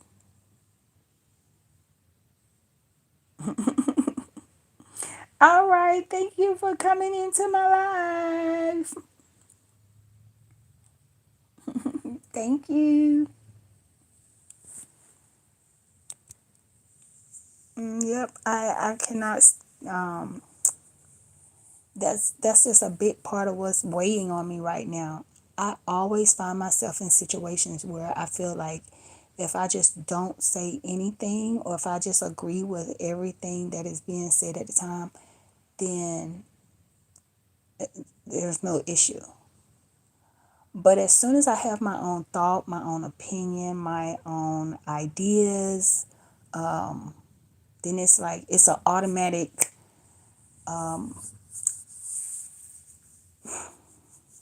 it's an automatic objection. It's an automatic like, no, no, no, we can't do it that way. Like what? Even if it has something to do with me. If I I've said it before, but if I say something like, well, I'm trying not to wear leggings as much as I used to. I used to wear leggings all the time, tights, leggings. And I would say, well, I'm trying not to wear them, a lot anymore because I read that they have forever chemicals or whatever. What? Oh my God. And it'll become a whole argument just because you feel like I should continue to wear leggings. What? What? I'm saying I'm doing something for me. For me.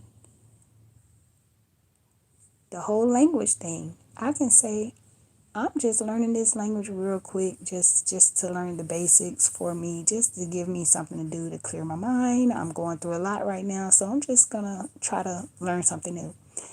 And you have some people that will pick that apart. Some people will pick apart everything that you do. And now in my 40s, I have learned that you have to basically dismiss them. It's a shame that I had to learn that in my 40s, but I had to learn it because I went through some things. But people will be okay with you as long as you agree with everything they say and everything that they do. And that's not okay. That's not okay. It's not okay to be in a situation where you feel like you have to constantly walk on eggshells. You have to constantly watch what you say and do. But the other person has no problem with saying anything to you that could be sideways, negative, or, just downright nasty, like being a nasty person spiritually or whatever, just talking to you crazy. Why am I just not figuring this out in my 40s? Why am I just not figuring it out that, hey, I don't have to surround myself with people like this? I I am better off by myself if I have to constantly watch what I say around you, but you don't have to watch what you say around me. You can say anything to me, but as soon as I have my own opinion, my own values, my own thought process, it's an issue.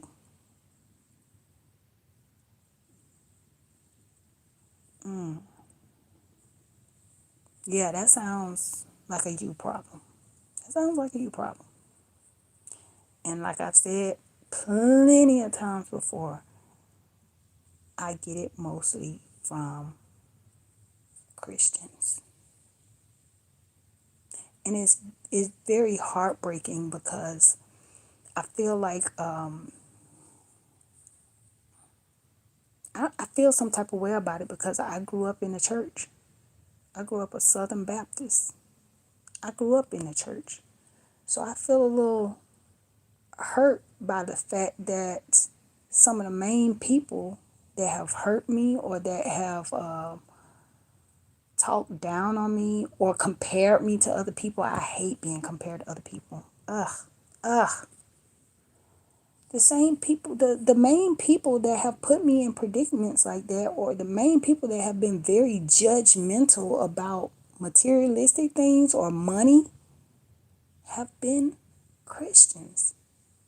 And that kind of makes me sad because I grew up a Southern Baptist Christian.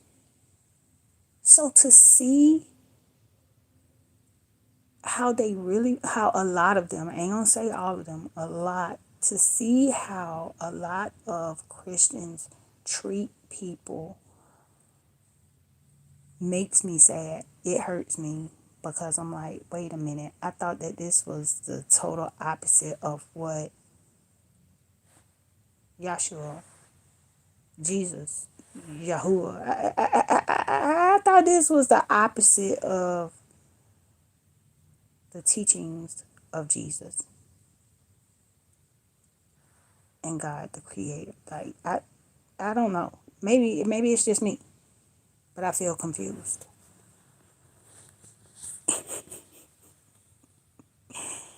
Good morning. Guten Morgen.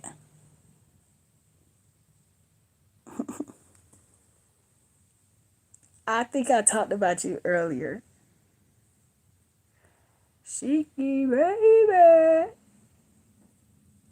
I get so tired of like Christian folks making me feel some type of way. I really get the most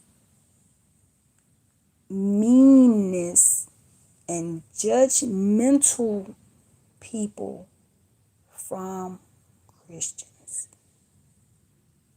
And I be like, oh man, that's kind of messed up because I grew up in church. I don't want to feel like this, but I'm feeling like this. I don't want to feel like this, but I'm feeling like this.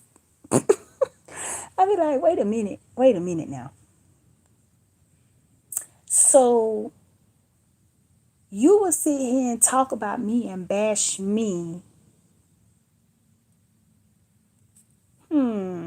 because I don't have a fancy car. I'm just gonna say that. I'm just throwing an example out there. So you'll talk about me and bash me because I don't have a fancy car.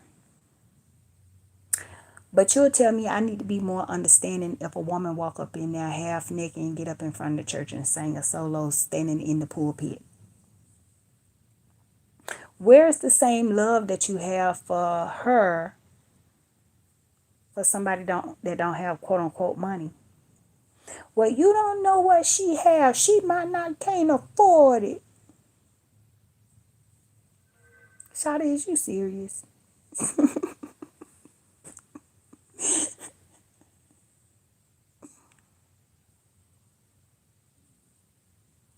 You're right. You're right. Cause I tell my children that about different races. I be like, man, you can find good and bad in every race. So I don't go by race. I don't go by none of that. I go by how genuine people are. Is it a good person or not? That's what I go by. And I try to teach my kids that, like, you can find good and bad no matter what, no matter where, no matter who, no matter what group of people. You going to find some snakes in there. But when I tell you I have gotten the most flack about materialistic things from Christians. Even if I sit there and tell them to their face, oh, I don't like that. Like one time somebody was like, you always talking about a Cadillac Escalade. You should reach out to the company and you should try to get you a new Cadillac. You should do that. And I'd be like, well, really, I just be talking. I said, and to be quite honest, even if I was to get me a truck, I wouldn't want nothing too new. I wouldn't want nothing too flashy. Well, why you wouldn't want it? I just don't. I don't like being flashy because I'm the type where just like my minivan has seen its days. We going down rock roads. We are in the dirt. I already know it'll get dirty and stuff. That's number one. Number two, like I tell my husband, I don't want nothing where I feel like somebody's going to be plotting to steal it or plotting to take the rims off and all that. Miss me with that. Just give me something that can get me from point A to point B. Maybe look a little clean, so just in case I got somewhere nice to go, it still look, okay for me to hop in and out at an event or whatever. But I'm not trying to have nothing expensive.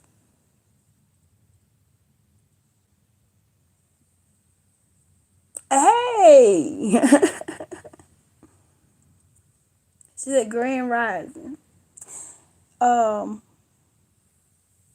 yeah, but I mean, when it comes to having certain things, I will splurge on something that I really, really want. And later on feel guilty. I'll be like, man, I could have got such and such with this. Or I could have got this with that. I do that with bills. I do that with bills. For my birthday, I got my locks retwisted. And I got the shampoo and the retwist. And then I went to my nail shop and got manicure and pedicure. And so my total for my birthday came up to over $200. Because I also went to the Longhorn Steakhouse, got me a little shum, you know. So I enjoyed my birthday. But the day after my birthday, y'all, I felt guilty. I felt like, I could have used that for something else. I could have used that for something else. I could have paid a bill with that. Or, anything. I got a son that's going off to college. So, like, I'm like, I need to be more mindful. But I had to kind of reel myself in a little bit and remind myself, like, hey, you needed it because you had gone for a while without getting a retwist. You hadn't gotten your nails done in a while. And I just get like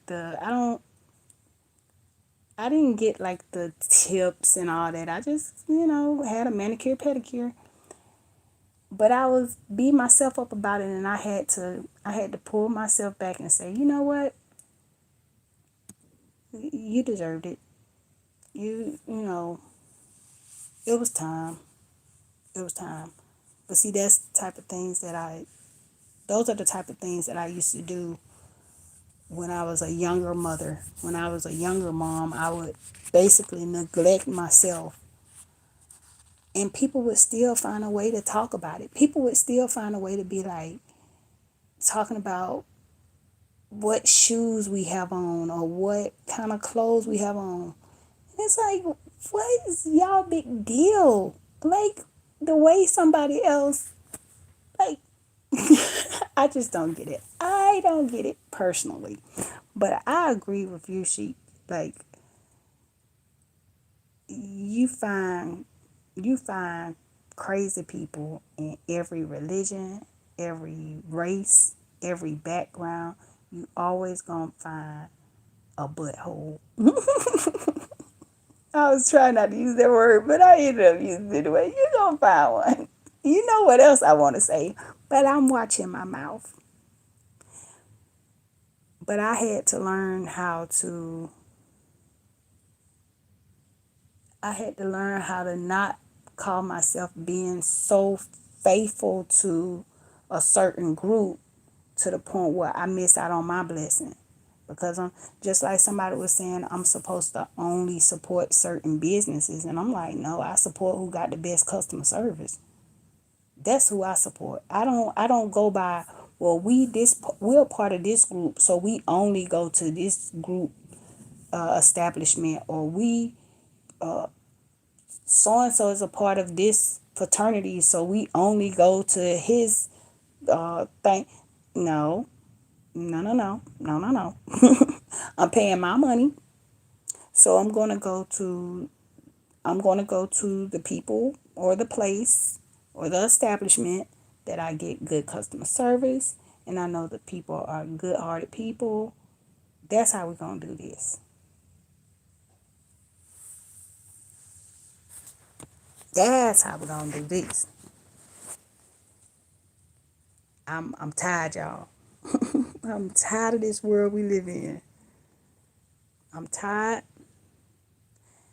mentally, physically, spiritually. However, I'm not going to give up. I'm not going to give up. I just get tired of dealing with mean-hearted people, judgmental people. I can't stand to see when people sit back and talk about people that are less fortunate. It does something to me. When you sit back and talk about somebody who's less fortunate, it says a lot about who you are. I remember being a young mom and not having much. So I wouldn't dare talk about another young mom. If anything, if I feel like I can't help, like at least try to give a little advice or something that probably helped me when I was younger, that I wish somebody would have told me earlier or whatever. That's why one day I did a little short video where I said, look, this is what helped me with my twins, because somebody else told me, they was like, I don't see how you do it. My twins were such, such. So I showed them, like, I had to learn the hard way. When my older boys when my older set of twins were little, I had to learn the hard way. Like, I'd be rushing in the morning and stuff, and I used to have to drive to where their bus would pick them up. So we would be running. So I did that little short video to show, like, I had to learn to go ahead and have their clothes already ready for the week, like what they're going to wear throughout the week. And then that night before or early that morning before they get up, go ahead and put it on the sofa. Go ahead and have their bag packed and everything. I had to learn how to have a system. I didn't have somebody to tell me, like, hey, do it this way, this will help you or whatever. I just had to figure it out. So I know my older boys, they were my practice. They were my practice. But I had to learn a lot with them. I just had people just basically ridiculing me. I had other people that later on say, you had them out here with this, or you did this and you did that, but nobody was willing to teach me. Teach me. So now that I'm older and have gone through some things, I wouldn't dare criticize somebody who's going through. Sometimes when I see people coming out the woods, like you could tell they living in the woods or living in a tent or something like that, I just be like, man, yeah, I wouldn't dare be like, and then they out there, yeah. That's mean. That's mean because you don't know what all they done been through. Now, some people I be looking at them a little sideways because this one girl kept on doing these videos where she talking about, come and follow me and my boyfriend as we are homeless and live in the woods. And then she'll crank out this pot that costs like $60 and like the little the little electrical thing, and I'm like, where y'all plugging this in at one time, I guess people started noticing. Then she tried to build like a little fire or whatever, and then she'll go in Walmart and get like the expensive food and be like, come with me as I cook for me and my homeless boyfriend. And you be like, are y'all setting this up to make it look like y'all homeless so that y'all can get more views or get a lot of subscribers? Because people love to see a sad story. People love to see a sad story. So I'm looking at people like that. Like, you do realize there's people out here struggling for real, and you trying to capitalize off of what other people are really struggling with. What? And then would do things that'll make you. At one time, they said, me and my boyfriend got an apartment. Come with us to our new apartment. And then, like, a couple of weeks later, come with me and my homeless boyfriend as we cook in our hotel room. Like, wait a minute, you said you was homeless, then you said you got an apartment, then you say you got a hotel, and then you saying you back homeless again. And then you went from saying, cook with come cook with me and my boyfriend, we are homeless. You went from saying that to come with me as I cook for my family, my homeless family, as we are staying in a hotel for a couple of nights. I kid you not, this is somebody on YouTube. I kid you not. And I'm looking like, well, do you realize it's people out here struggling for real? Yeah. Y'all, it's heavy out here. It's heavy out here. I'm tired. I'm tired. Tired of dealing with people. Tired of dealing with all the lies, the deception, the cruelty, the mean heartedness. I'm tired of dealing with all of it. But I'm not gonna give up. But at the same time, I'm saying I'm not gonna give up, but guess what? It's gonna be a brand new me. I'm tired of putting on a mask. I'm tired of trying to be nice to people. I'm tired. What I'm being nice to people for? And they being mean to me. Or doing mean hearted things. Doing slick sly stuff. Why? Why am I still going out of my way to be nice in this mean world? What has it gotten me? What has it gotten me? A bunch of heartache. First lady.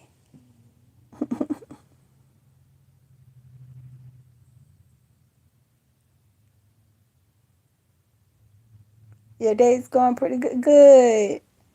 Yeah, I was just up real early morning with a lot on my mind, and I was just sitting here thinking about how my my spirit is getting tired. Uh, I'm not in a bad mood or depressed mood or nothing like that. I'm just in a real like thought provoking mood. Like I have a lot of questions in the corner of my mind. I got a lot of stuff that's weighing on me, but not in a bad way. It's just in a way of saying like I've been through too much to try to keep satisfying other people, and the whole time I'm watching other people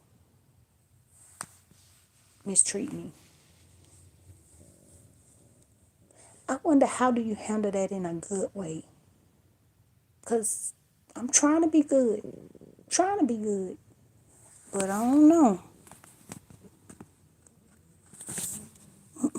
I don't know. And God is calling me to do something. The Most High is calling me to do something, and I'm scared to do it. Scared to do it. Because I know I'm going to hurt a lot of people's feelings. And I know people going to take it the wrong way.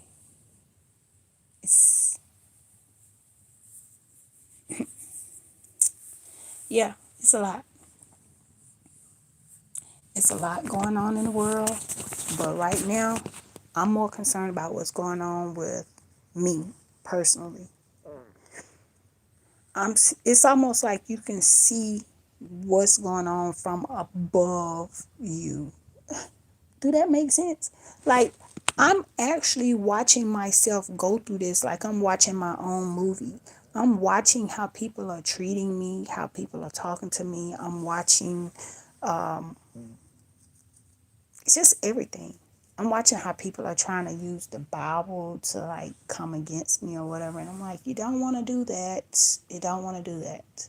Because I am the one that'll throw another verse back out at you. So it might take me a little time to do a little studying and a little research. But if it's something that I know in the back of my mind, like I know I've heard another verse to combat that, I just can't find it right now. I will find it. I will find it. But I am that one.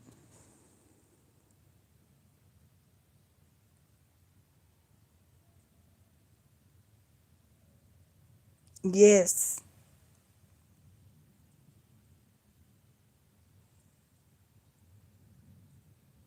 I'm trying. I'm trying to protect my peace. I'm trying to do the right thing. I'm trying to be peaceful.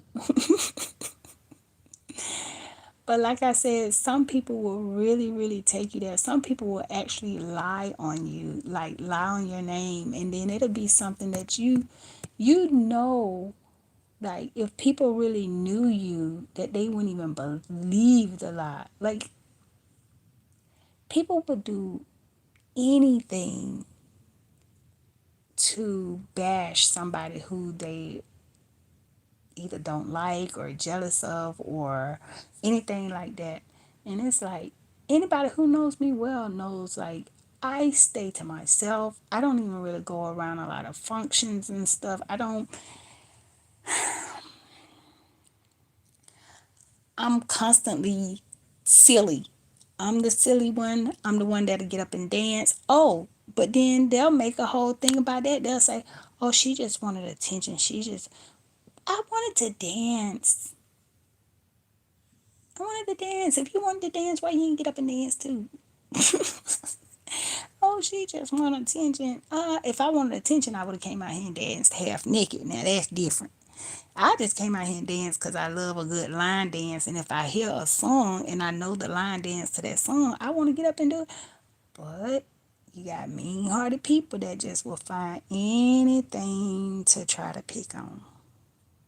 Anything. And I'm drained. I'm drained with the people of this world. I'm drained. I'm tired of this mean world. People can be so mean hearted and they will actually try to turn it around and make it seem like you're the problem because you point out their meanness.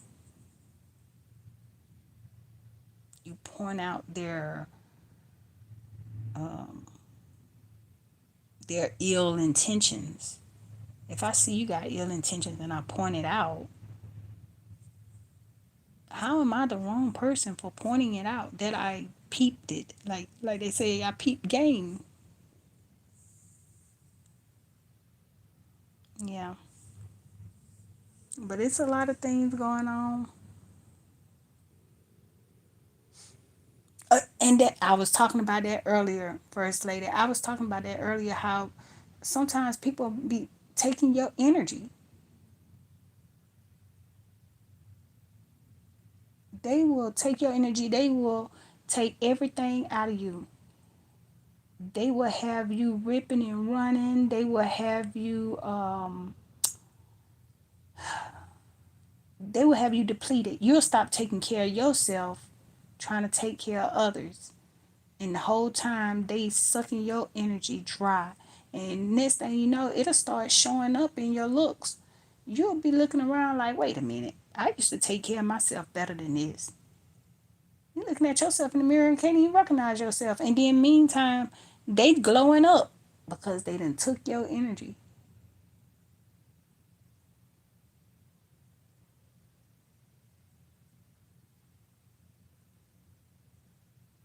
Mm-hmm. Yep. Yep. I used to be so loyal to people that did not deserve my loyalty, only to find out later on that they would not return the favor. But anyway, I'm about to get off of here. Thank y'all all for coming in and chit chatting in the chat with me. I was just feeling some type of way early this morning. Just really, to be honest, I was just feeling like I'm tired of all of this. And I just want it to be known that if anything happens to me, I know I'm fighting this leukemia and everything, and I have to keep going back and forth. I know I'm going through this, but I just want it to be known if anything happens to me, don't be sad for me because I'm in a better place. I will be in a better place than here.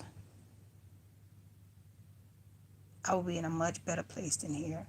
It's a bunch of craziness that's here. I feel like I'm battling hell every day. I feel like I always have to pull myself to get through the evilness, the wickedness, the betrayal, it's just everything. I feel like I'm always fighting through some stuff. And I'm always trying to do it with a smile on my face and joy in my heart. And today I just wanted to come in and let y'all know I'm tired. I'm tired. I can't keep putting that mask on. I can't keep making everybody else feel comfortable. It's hard. It's hard. It has gotten to the point where I can be basically in my feelings. I got a lot going on in my head. I freaking got cancer? I got a lot going on in my head. And I have a lot of people around me that won't even allow me to be in my feelings for one moment. As a matter of fact, if I was in my feelings, they probably wouldn't even notice it. Or probably wouldn't even care. But anyway, I'm not going to be a Debbie Downer, so I'm going to get off here. But anyway, until next time, y'all know how I like to do it. Gracias para ver. Danke fürs Schauen. Thanks for watching. Adios. Bye.